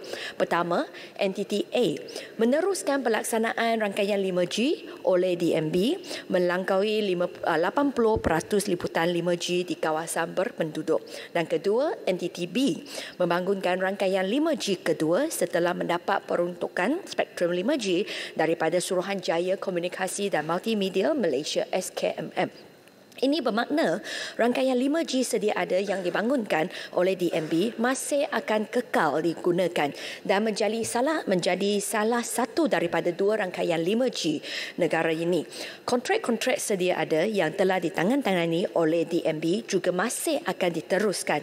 Walau bagaimanapun, sebahagian daripada kontrak tersebut mungkin perlu dirunding semula bagi memastikan tema-tema dan syarat-syarat yang termaktub adalah selari dengan peralihan dasar pelaksanaan rangkaian 5G di Malaysia. Komposisi bagi entiti A dan juga entiti B masih belum ditentukan pada masa ini. Fokus utama kini adalah untuk mencapai 80% liputan 5G di kawasan berpenduduk menjelang penghujung 2023. Dalam masa yang sama, proses perbincangan dan rundingan dalam penentuan entiti A dan entiti B akan berjalan serentak. Dalam memastikan pelaksanaan keputusan dasar yang telah ditetapkan ini berjalan dengan teratur, Kementerian Komunikasi dan Digital KKD telah menubuhkan sebuah pasukan petugas yang mempunyai dua misi utamanya, iaitu pertama, memastikan pelaksanaan rangkaian 5G di bawah DMB berjaya mencapai 80% liputan di kawasan berpenduduk menjelang penghujung 2023. Dan kedua, memastikan peralihan kepada model dua rangkaian berjalan dengan lancar pada awal 2024. Pasukan petugas ini akan dipengerusikan secara bersama oleh Ketua Setiausaha Perbendaharaan dan Ketua Setiausaha KKD serta diurus-setiakan oleh SKMM. Selain itu, pasukan petugas ini akan turut diangkuti oleh pihak DMB dan pihak penyedia perkhidmatan termasuklah Celcom Digi, Maxis Telecom Malaysia, YTL Communication dan U-Mobile. Kerajaan telah membuat penelitian dan pertimbangan daripada pelbagai sudut dengan meletakkan kepentingan rakyat sebagai asas utama dalam penentuan hala tuju pelaksanaan rangkaian 5G negara. Justeru peralihan kepada model dua rangkaian ini dijangka akan merancangkan lagi pembangunan dan persaingan dalam industri komunikasi di Malaysia sekaligus mendorong kepada penyediaan perkhidmatan jalur lebar yang lebih baik. Sekian jawapan saya. Terima kasih Timbalan Speaker. Ledang. Ya, terima kasih Yang di-Pertua, terima kasih Berhormat Timbalan Menteri atas jawapan yang menyeluruh. Saya percaya sebenarnya memang kita harus sambut baik apa sahaja usaha dan ikhtiar untuk kita merungkaikan isu pembangunan rangkaian 5G. Dan kenapa penting? Sebab saya rasa ini adalah teknologi yang penting untuk masa depan. Dia adalah enjin untuk pembangunan ekonomi digital terutamanya. Dan dia juga adalah pelaburan yang besar dan kita nak pastikan ada pulangan pelaburan. Di samping kita nak pasti ada manfaat besar untuk rakyat dan juga negara. Justru soalan tambahan saya ialah apakah unjuran ataupun prospek yang dilihat oleh kementerian dalam kaedah dui rangkaian ini terutamanya terhadap tarif yang akan ditetapkan kepada pengguna kelak. Dan pada masa yang sama juga mohon Yang Berhormat Menteri jelaskan apakah tinjauan penerimaan daripada penyedia perkhidmatan, daripada pengguna berkenaan dengan adanya dui rangkaian ini, terutamanya teknologi 5G kepada sumbangannya kepada ekonomi digital. Terima kasih. Terima kasih Yang Berhormat Redang atas soalan tambahan tersebut. Pertama, dari sudut tarif, salah satu syarat yang telah ditentukan oleh Jemaah Menteri adalah bahawa harga tarif ataupun harga tarif yang ditawarkan oleh entiti kedua ataupun entiti B untuklah rangkaian kedua itu tidak boleh lebih mahal daripada tarif sekarang. Dan kita semua tahu bahawa wholesale price oleh DMB sekarang untuklah syarikat-syarikat telco adalah RM30,000 setiap bulan per Mbps. Jadi syarat yang kami akan tetapkan untuklah rangkaian kedua untuk entiti B adalah harga itu boleh menjadi lebih rendah daripada wholesale price sekarang tetapi ataupun sama tetapi tak boleh lebih tinggi daripada wholesale price sekarang. Oleh sebab itu kami percaya bahawa rangkaian kedua itu akan bagi lebih banyak persaingan untuklah dua entiti ini dan oleh sebab itu pengguna-pengguna akan dapat manfaat. Dan selain daripada itu dari segi respon atau dari penerimaan daripada syarikat-syarikat telco, saya nak jelaskan di sini bahawa sebelum KKD bawa kertas Jemaah Menteri ini kepada Jemaah Menteri, sebenarnya pelbagai ataupun sudah banyak kali kami buat libat urus denganlah MLO dan oleh sebab itu memang ini telah dapat keputusan Jemaah Menteri ini telah menerima penerimaan yang baik daripada syarikat telco. Sekian jawapan saya. Terima kasih. Tasek Gulugo. Terima kasih Yang di-Pertua. Terima kasih Yang Berhormat Menteri. Terima kasih kerana memberikan penjelasan mengenai Digital Nasional Berhad dan rancangan kerajaan dalam nak bergerak ke hadapan. Saya rasa dalam kita bercakap mengenai penyediaan infrastruktur, semua pihak maklum bahawa ada apa yang dipanggil sebagai natural monopoly. Sebab itulah dalam penyediaan infrastruktur banyak syarikat-syarikat yang masih mengekalkan dan tidak disentuh oleh kerajaan apabila bercakap mengenai memecahkan monopoli. Elektrisiti, air, lebuh raya. Adakah dengan bercakap mengenai DNB, maksudnya TNB Plus dan sebagainya juga akan dipecahkan? Tapi itu bukan soalan saya. Alasan yang diberikan adalah untuk memecahkan monopoli. Sebaliknya, apa yang akan berlaku ialah akan ada dua rangkaian. Sehingga hari ini saya rasa tidak jelas dan perlu diperjelaskan oleh kerajaan, adakah yang dipecahkan kepada dua nanti adalah terdiri daripada kedua-duanya provider of wholesale network ataupun mereka akan mengawal penyediaan infrastruktur retail juga. Dan sekiranya mereka memonopoli sektor retail juga, ini bukan memecahkan monopoli, ini mewujudkan duopoli.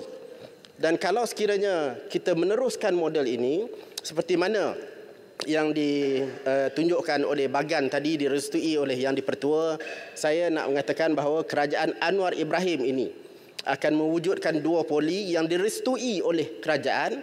Hasilnya ialah kronipoli. Ada syarikat swasta yang akan mengambil faedah daripada hal ini. Bagaimana kerajaan nak mengelakkan ini daripada berlaku untuk memastikan rakyat dapat dilindungi? Terima kasih Datuk Speaker, terima kasih Ahli Yang Berhormat. Pertama, sekiranya dalam pandangan Yang Berhormat bahawa duopoli adalah teruk. Jadi saya nak tanya, bagaimana dengan monopoli?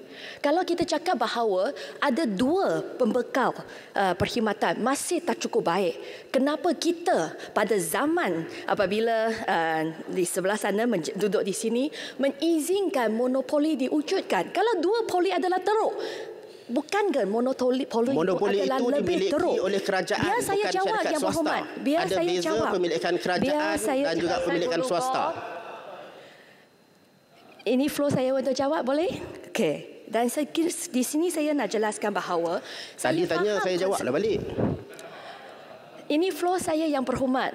Boleh saya jawab, walaupun Yang Berhormat orang baru, tetapi ini bukan penggal pertama. Jadi silalah tunjuk bahawa apa etika untuk seseorang ahli Yang Berhormat. Terima kasih. Saya nak jawab di sini bahawa saya faham konsep natural monopoly. Tetapi saya nak tanya, berapa negara yang wujudkan rangkaian 5G itu dalam bentuk monopoli? Itu soalan yang kita tanya. Banyak negara jiran kita, Singapura, negara yang kecil. Saya baru balik daripada Korea Selatan. Juga mereka tak wujudkan monopoli walaupun ada konsep natural monopoly ini. Jadi oleh sebab itu, kita percaya bahawa persaingan akan memberikan perkhidmatan yang lebih bagus. Dan jangan lupa bahawa kami masih boleh mengawal sahaga untuk retail melalui NCMC. Jadi itu adalah jawapan saya kepada Yang Berhormat. Sesekiranya kita tak mahu nampak duopoli, saya rasa lebih teruk lagi lah kalau kita benarkan monopoli diteruskan. Sekian jawapan saya. Terima kasih. Saya jemput Datuk Dr. Nik Muhammad Jawawi bin Haji Saleh Pasir Putih. Assalamualaikum warahmatullahi dan salam sejahtera. Soalan Pasir Putih nombor 8.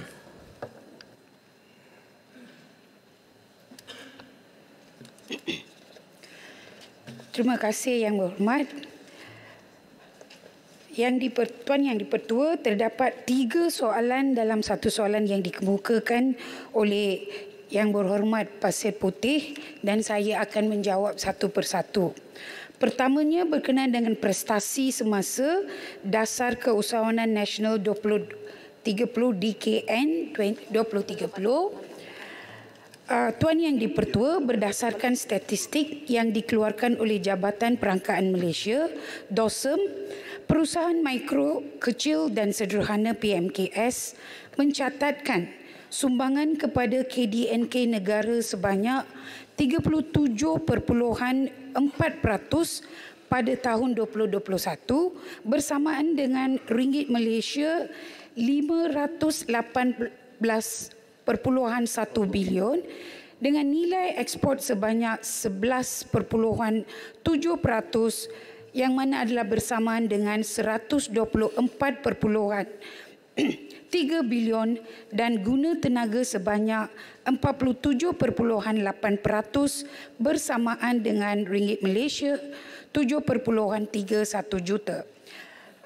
Perangkaan ataupun statistik untuk tahun 2022 masih belum dikeluarkan oleh DOSEM, dan sekiranya Yang Berhormat ingin mendapatkan statistik itu, ia akan dikeluarkan pada bulan Julai dan akan dibekalkan kepada Yang Berhormat. Berkenaan dengan soalan, adakah pihak kementerian masih meneruskan inisiatif yang diperkenalkan melalui DNK 2030?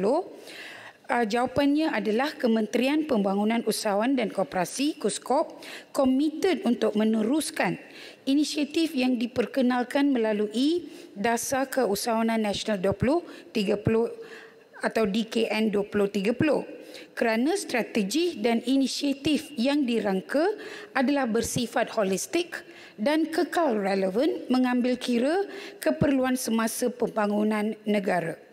Pada masa yang sama, pelaksanaan DKN 2030 juga telah dijajarkan dengan dasar-dasar terkini kerajaan seperti Kerangka Malaysia Madani, Rancangan Malaysia ke-12 RMK-12, Rangka Tindakan Ekonomi Digital Malaysia iaitu MyDigital dan lain-lain bagi memastikan pembangunan PMKS dalam industri pertumbuhan tinggi terus menyumbang kepada peningkatan kesejahteraan negara secara inklusif, progresif dan mampan. Berkenaan dengan soalan ketiga, apakah bidang industri utama yang sedang menjadi fokus dalam tahun 2023 hingga 2025? Jawapannya adalah antara bidang industri yang menjadi fokus bagi tahun 2023 hingga 2025 adalah satu, sektor pertanian terutamanya yang melibatkan tanaman dan aquaculture. Kedua, sektor perkhidmatan khususnya perkhidmatan kejuruteraan, perkhidmatan profesional, perkhidmatan makanan dan minuman F&B, pelancongan, pasaran borong dan runcit menerusi e-dagang. Dan ketiga, sektor pembuatan yang merangkumi F&B, pengeluaran perabot daripada sumber mampan dan produk-produk industri khususnya elektrik dan elektronik, bahan kimia dan logam. Sekian jawapan saya, Yang Dipertua. Yang Berhormat Pasir Putih, soalan tambahan. Yang Berhormat Datuk Yang Dipertua, soalan tambahan saya melalui satu data akademik Sains Malaysia 2019, penglibatan rakyat Malaysia dengan perniagaan ataupun sektor industri ini 122/190. Adapun yang berkekalan yakni berjaya di dalam perniagaan jumlahnya adalah 15/190. Menandakan bahawa masyarakat dalam negara kita yang melibatkan diri dengan perniagaan ini paling ramai adalah gagal. Soalan saya, apakah inisiatif dan intensif yang diambil oleh pihak kerajaan untuk menangani isu ini dan sejauh mana komitmen kerajaan Anwar Ibrahim ini untuk membina infrastruktur yang baik khususnya di negeri Kelantan Darul Naim. Sekian, terima kasih. Yang Berhormat Menteri. Terima kasih atas soalan tambahan tersebut. Tuan Yang Dipertua, data yang diberikan sebagai penglibatan dalam sektor industri 122 dan atas 190 dan yang berkekalan adalah 15 daripada 190, tidak dikatakan dalam sektor apa dan berkenaan dengan berdasarkan kepada apakah daripada data sumber data mana. Walau bagaimanapun saya akan menjawab soalan tersebut bahawa Pertamanya, dasar keusahawanan nasional adalah satu strategi yang digubal untuk menangani isu-isu atau cabaran-cabaran usahawan terus kekal dalam bidang dagangan. Dan objektif dasar itu adalah untuk mewujudkan satu ekosistem keusahawanan yang holistik dan kondusif bagi menyokong agenda pembangunan sosio-ekonomi Malaysia yang inklusif, seimbang dan mempan. Dan keduanya, objektif keduanya adalah untuk membentuk masyarakat Malaysia yang berpemikiran dan berbudaya keusahawanan. Dan objektif ketiga adalah untuk meningkatkan bilangan usahawan yang berkualiti, berdaya maju, berdaya tahan, berfikiran global dan kompetitif. Keempat, mempertingkatkan keupayaan perusahaan mikro, kecil dan sederhana serta koperasi dan menjadikan keusahawanan sebagai kerjaya pilihan. Ini adalah satu dasar untuk semua negeri dan untuk keseluruhan negara. Bukannya dikhususkan kepada mana-mana negeri. Walaupun dasar ini telah dilancarkan pada tahun 2019, negara telah menghadapi pandemik COVID dan satu sektor yang paling terjejas adalah sektor keusahawanan. Jadi dari pasca COVID, usaha dalam memperkasa pencapaian dasar keusahawanan ini telah dipergiatkan oleh kementerian melalui menambahkan inisiatif. Kalau kita bandingkan inisiatif yang dibangunkan oleh Kementerian Kuskop pada tahun 2022 adalah 55 inisiatif dan untuk tahun 2023, inisiatif telah ditambahkan kepada 92. Dengan cara itu, Kementerian Kuskop iaitu Kementerian Pembangunan Keusahawanan dan Koperasi sedang mempergiatkan lagi dan membudayakan rakyat supaya kekal dalam dagangan ataupun dalam perniagaan. Itu jawapan saya. Sekian jawapan saya. Yang Berhormat Rasa. Terima kasih Timbalan Yang di-Pertua atas peluang yang diberikan. Saya meneliti jawapan daripada Timbalan Menteri ketika menjawab soalan asar Yang Berhormat Pasir Putih tadi. Ada disebutkan bahawa antara bidang yang diberikan tumpuan oleh kementerian ini adalah berkaitan dengan pertanian. Saya nak tanya, apakah kerjasama ataupun ada apa-apa joint venture dengan KPKM, Kementerian Pertanian dan Keterjaminan Makanan, sebab ianya sangat penting untuk memastikan food security, keterjaminan di negara kita selepas berakhirnya pandemik yang berlaku. Sekian, terima kasih Timbalan Yang di-Pertua. Terima kasih atas soalan tersebut. Tuan Yang di-Pertua, di Kementerian Pembangunan Usahawan, kementerian memberi satu capacity building ataupun pembangunan kapasiti kepada ahli ataupun usahawan yang ingin menceburi dalam apa-apa bidang termasuk dalam bidang pertanian. Itu adalah ilmu usahawanan, tetapi ilmu berkenaan dengan cara pertanian dari segi skill, dari segi kemahiran pertanian adalah dalam bidang kuasa Kementerian Pertanian. Dari segi ilmu membudaya keusahawanan adalah di bawah bidang kuasa Kuskop. Jadi kita akan memberi peluang untuk seorang usahawan yang ingin menceburi diri dalam pertanian akan diberi cara-cara memasarkan hasil tanaman ataupun hasil pertanian, ataupun kita akan memberi bantuan dari segi geran ataupun pembiayaan untuk menukar hasil itu kepada produk makanan. Itu adalah dari segi pembangunan keusahawanan ataupun bantuan-bantuan yang diberikan oleh kementerian. Sekian jawapan saya. Duduk Yang Berhormat. Yang Berhormat, sekarang tamatlah sesi untuk waktu pertanyaan bagi jawapan lisan pada hari ini. Terima kasih Yang Berhormat. Rang undang-undang untuk bacaan kali yang pertama. Yang Berhormat Menteri di Jabatan Perdana Menteri. Tuan Yang di-Pertua, saya mohon mengemukakan rang undang-undang insolvensi pindaan 2023. Rang undang-undang bernama Satu Akta untuk memindah Akta Insolvensi 1967. Bacaan kali kedua bila? Pada mesyuarat ini, Tuan Yang di-Pertua. Baik. Yang Berhormat Menteri Komunikasi dan Digital. Tuan Yang Bertuah, saya mohon mengemukakan rang undang-undang fee Jabatan Penyiaran Malaysia pengesahan 2023. Rang undang-undang bernama Satu Akta untuk mengesahkan pemungutan fee berkenaan dengan apa-apa pembekalan program televisyen oleh Jabatan Penyiaran Malaysia semasa tempoh mulai 15 Mac 2001 hingga 28 Februari 2022. Bacaan kali kedua bila, Menteri? Pada mesyuarat kali ini, Tuan Yang Bertuah.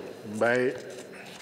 Aturan Urusan Mesyuarat dan Usul-Usul DR1 2023, Rang Undang-Undang Pencetakan Teks Al-Quran Pindaan 2023. Bacaan kali yang kedua. Menteri. Bismillahirrahmanirrahim. Tuan Yang Bertuah, saya mohon mencadangkan iaitu bahawa Rang Undang-Undang Pencetakan Teks Al-Quran Pindaan 2023 dibaca kali kedua sekarang. Tuan Yang Bertuah, berikutan keputusan Mesyuarat Majlis Raja-Raja kali ke-129 pada 8 Februari 1984 demi menjaga kesucian ayat-ayat Al-Quran di negara ini, Rang Undang-Undang Pencetakan Teks Al-Quran 1986 telah dibentang dan diluluskan di Parlimen pada 8 April 1986 dan telah dikuatkuasa pada 1 Januari 1987 melalui PU-B 763/1986 atau Pencetakan Teks Al-Quran 1986, ringkasnya APTQ 1986, bertujuan untuk mengawal pencetakan, pengimportan, penjualan, penerbitan, pengedaran teks Al-Quran dan bahan Al-Quran. Pentadbiran dan penguatkuasaan akta ini adalah di bawah bidang kuasa Kementerian Dalam Negeri. Bagi melaksanakan fungsi di bawah akta ini, Lembaga Pengawalan dan Pelesinan Pencetakan Al-Quran LPPPQ telah diwujudkan melalui peruntukan Seksyen 3 IPTQ 1986. LPPPQ berperanan untuk menjalankan fungsinya di bawah IPTQ 1986 dan lembaga hendaklah tertakluk kepada kawalan, pengawasan dan arahan Yang Berhormat Menteri Dalam Negeri. Keahlian LPPPQ terdiri daripada 15 orang yang mewakili negeri-negeri di Malaysia, termasuk wilayah persekutuan, serta Ketua Pengarah Jabatan Kemajuan Islam Malaysia JAKIM, Jabatan Perdana Menteri. Pelantikan ahli LPPPQ bagi wilayah persekutuan Melaka, Pulau Pinang, Sabah dan Sarawak dibuat oleh Duli Yang Maha Mulia Seri Paduka Baginda Yang di-Pertuan Agong, manakala negeri-negeri lain oleh Raja Negeri masing-masing. Akta ini dicadangkan untuk dipindah oleh Lembaga Pengawalan dan Pelesinan Pencetakan Al-Quran bagi menambah baik dan memastikan IPTQ 1986 selaras dengan pengedaran waktu dan perkembangan semasa supaya lebih holistik, efisien dan mantap. Keanggotaan LPPQ termasuk dari sudut kedudukan LPPQ yang lebih kemas dan kukuh serta penguatkuasaan yang lebih wajar dan sesuai. Mesyuarat Persidangan Ketua-Ketua Jabatan seluruh Malaysia kali ke-93 yang bersidang pada 31 Mac 2014 telah bersetuju dengan cadangan pindaan dan mencadangkan supaya cadangan pindaan diangkat sembah bagi minta perkenan Majlis Raja-Raja. Mesyuarat Majlis Kebangsaan bagi Hal Ehwal Islam MK1 yang diperkongsikan oleh Yang Amat Berhormat Perdana Menteri pada 28 Jun 2016 juga telah bersetuju dengan cadangan pindaan IPTQ 1986 dan mengesyorkan supaya cadangan pindaan diangkat bagi perkenan Majlis Raja-Raja. Tuan Yang-Bertuah, cadangan pindaan IPTQ 1986 juga telah dibentang dan dibincang dengan kesemua Majlis Agama Islam negeri-negeri dan segala input serta pandangan daripada MAIN telah diambil kira dalam penyediaan cadangan pindaan ini. Selanjutnya, cadangan pindaan IPTQ 1986 ini telah dibentang kepada Pre-Council Majlis Raja-Raja pada 23 Mei 2017. Penyimpan Maha Besar Raja-Raja melalui surat bertarikh 14 November 2017 telah memaklumkan perkenan Majlis Raja-Raja atas cadangan pindaan IPTQ 1986.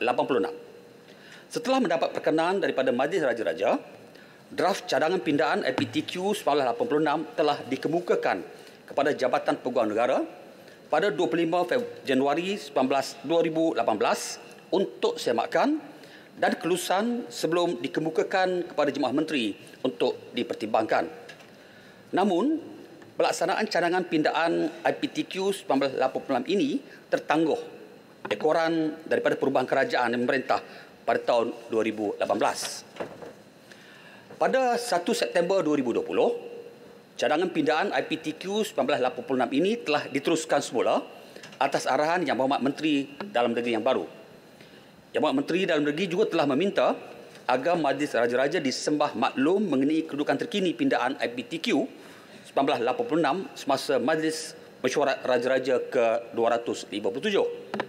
Oleh demikian, pada 4 Januari 2021, Majlis Raja-Raja secara berutus telah mengambil maklum mengenai kedudukan terkini pelaksanaan cadangan pindaan IPTQ 1986. Jemaah Menteri pula dalam mesyuaratnya pada 15 Jun 2022 ketika menimbangkan memorandum daripada Menteri Dalam Negeri nombor M330/2020 telah bersetuju supaya rang undang-undang pencetakan teks Al-Quran pindaan 2022 dibentang di Parlimen.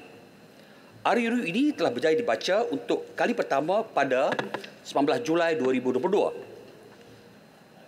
Majlis Dialog Rang Undang-Undang Akta Pencetakan Teks Al-Quran Pindaan 2022 bersama Ahli Parlimen Backbench Council telah diadakan pada 3 Oktober 2022, manakala bacaan kali kedua dan ketiga telah diluluskan tanpa bahas di Dewan Rakyat pada 3 Oktober 2022. Saya harap bacaan kali ini juga diterima tanpa bahas. Rang undang-undang ini tidak sempat dibaca di Dewan Negara yang dijadualkan bersidang pada 21 November 2022 kerana pembubaran Parlimen ke-14 pada 10 Oktober 2022. Oleh itu, pindaan rang undang-undang ini perlu dibentangkan semula di mesyuarat Jemaah Menteri yang baru sebelum didaftar dan dibahaskan semula di Parlimen. Jemaah Menteri dalam mesyuaratnya pada 18 Januari 2023 ketika menimbang memorandum daripada Menteri Dalam Negeri nombor M25/2023 telah bersetuju supaya rang undang-undang pencetakan teks Al-Quran pindaan 2023 dibentang di Parlimen. Rang undang-undang pencetakan teks Al-Quran pindaan 2023 telah melalui bacaan kali pertama di Dewan Rakyat pada 15 Februari 2023 lalu. Selain itu, sesi taklimat pindaan kepada Yang di-Pertua Dewan Rakyat telah diadakan pada 24 Februari 2023. Secara umum, rang undang-undang pencetakan teks Al-Quran pindaan 2023 ini merangkumi perkara-perkara berikut. Demi menjaga kesucian Al-Quran agar tidak dicemari dan disalahguna oleh golongan yang tidak bertanggungjawab, terutama dari segi penerbitan dan pencetakan, jumlah penalti yang diperuntukkan dalam APTQ 1986 dilihat tidak memadai lagi dan perlu dinaik bagi memberi pengajaran kepada seseorang yang melakukan kesalahan di bawah akta ini selaras dengan kesucian dan keagungan Al-Quran. Untuk makluman, Al-Quran di negara ini yang hendak diterbit, dijual, diedar dan diimport dalam negara perlu melalui permohonan kepada Kementerian Dalam Negeri. Setelah permohonan diterima, proof akhir teks Al-Quran akan disemak oleh Lembaga Jadualkuasa Penyemakan dan Penilaian Teks Al-Quran, Kementerian Dalam Negeri. Setelah penilaian dan penyemakan dilaksana, proof akhir teks Al-Quran tersebut akan diperaku melalui mesyuarat Lembaga Pengawalan dan Pelaksanaan Pencetakan Al-Quran. Setelah diperaku oleh LPPQ, maka proof akhir teks Al-Quran tersebut boleh dicetak dan diterbitkan serta boleh diedar di dalam negara. Al-Quran yang telah diperaku oleh LPPQ mestilah mengandungi nombor perakuan dan pelekat hologram Kementerian Dalam Negeri. Tuan Di-Pertua, Dari tahun 2018 hingga Januari 2023, Penguatkuasaan Kementerian Dalam Negeri telah melaksanakan sebanyak 63,408 pemeriksaan di lapangan dan permis di seluruh negara. Sepanjang tempoh 6 tahun itu, sebanyak 108,992 jumlah rampasan yang bernilai ringgit Malaysia RM2,341,797.50 melibatkan naskah Al-Quran yang merujuk kepada teks Al-Quran berbahasa Arab yang mengandungi 1 juzuk atau lebih dan bahan Al-Quran yang merujuk kepada dokumen yang mengandungi mana-mana ayat Al-Quran yang tiada perakuan Kementerian Dalam Negeri.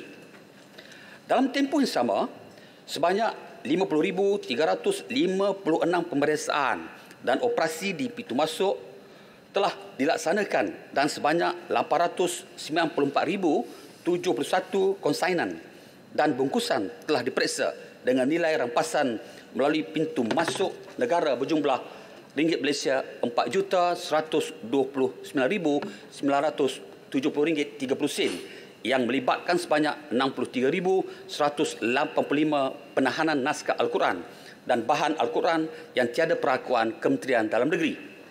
Peningkatan kesalahan-kesalahan ini jelas menunjukkan bahawa terdapat keperluan meningkatkan penalti di bawah akta ini supaya kemuliaan Al-Quran terus terpelihara.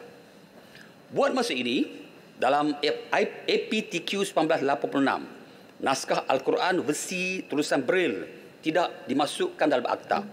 Terdapat keperluan agar penulisan Al-Quran menggunakan tulisan Braille dikawal rapi agar tidak disalahguna dan diseleweng. Oleh yang demikian, pindahan akta diluaskan meliputi penggunaan tulisan Braille dalam teks Al-Quran dan bahan Al-Quran.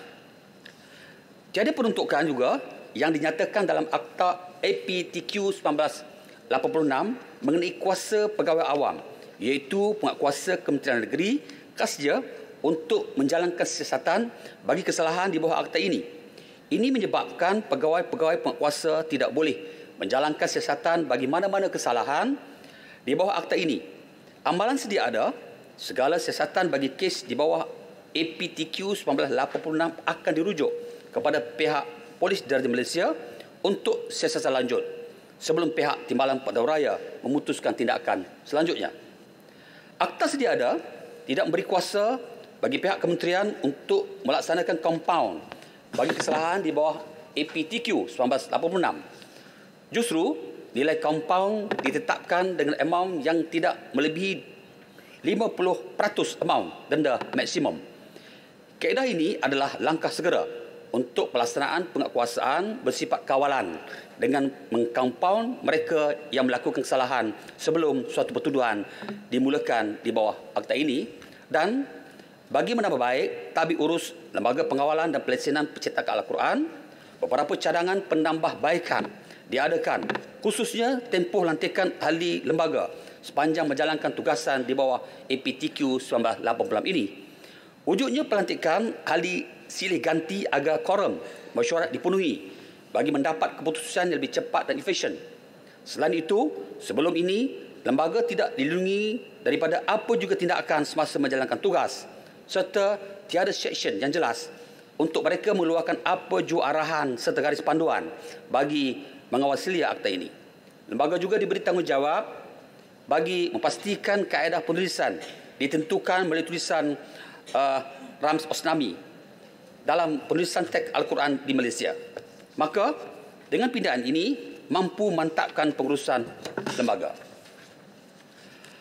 Rang Undang-Undang Percetakan Al-Quran pindahan 2003 ini mengandungi 22 fasa seperti berikut.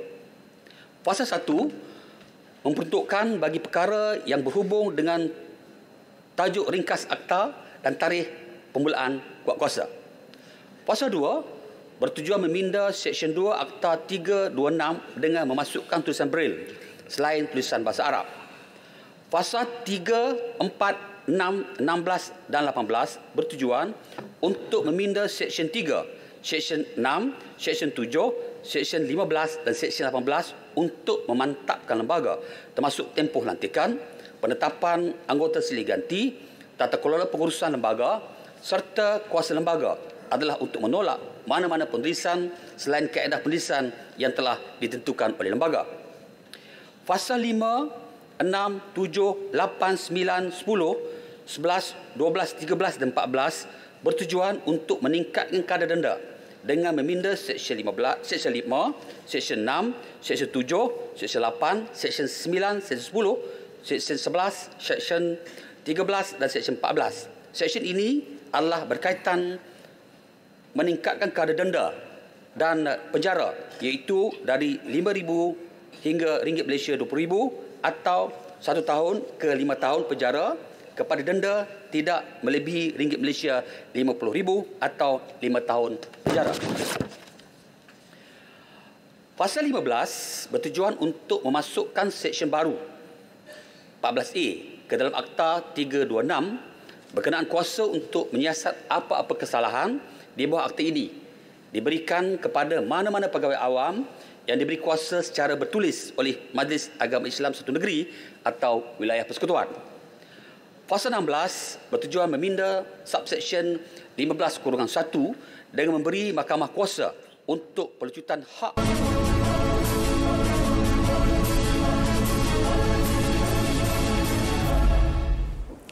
Baik, bertemu kembali bersama saya Khairul Hafiz Yunus dan ketika ini sedang berlangsung bagi bacaan kali yang kedua bagi rang undang-undang yang kita akan nyatakan sebentar saja lagi. Sebelum itu, dalam RUU hari ini juga bagi aturan urusan mesyuarat di mana Menteri di Jabatan Perdana Menteri akan menyatakan rang undang-undang insolvensi pindaan 2023 diikuti rang undang-undang fi Jabatan Penyiaran Malaysia pengesahan 2023. Ini di bawah Menteri Komunikasi dan Digital. Baik, aturan urusan mesyuarat dan ketika ini sedang berlangsung bacaan kali yang kedua bagi RUU yang nyatakan dimulakan ketika ini rang undang-undang pencetakan teks Al-Quran pindaan 2023 diikuti RUU Kanun Kesisaan pindaan nombor 2 2023 dan diikuti nombor 3 rang undang-undang Kanun Tata Cara Jenayah pindaan nombor 2 2023 dan yang keempat RUU ataupun rang undang-undang kesihatan mental pindaan 2023. Ini adalah 4 RUU yang akan dibacakan untuk bacaan kali yang kedua yang sudah pun bermula ketika ini. Baik saudara,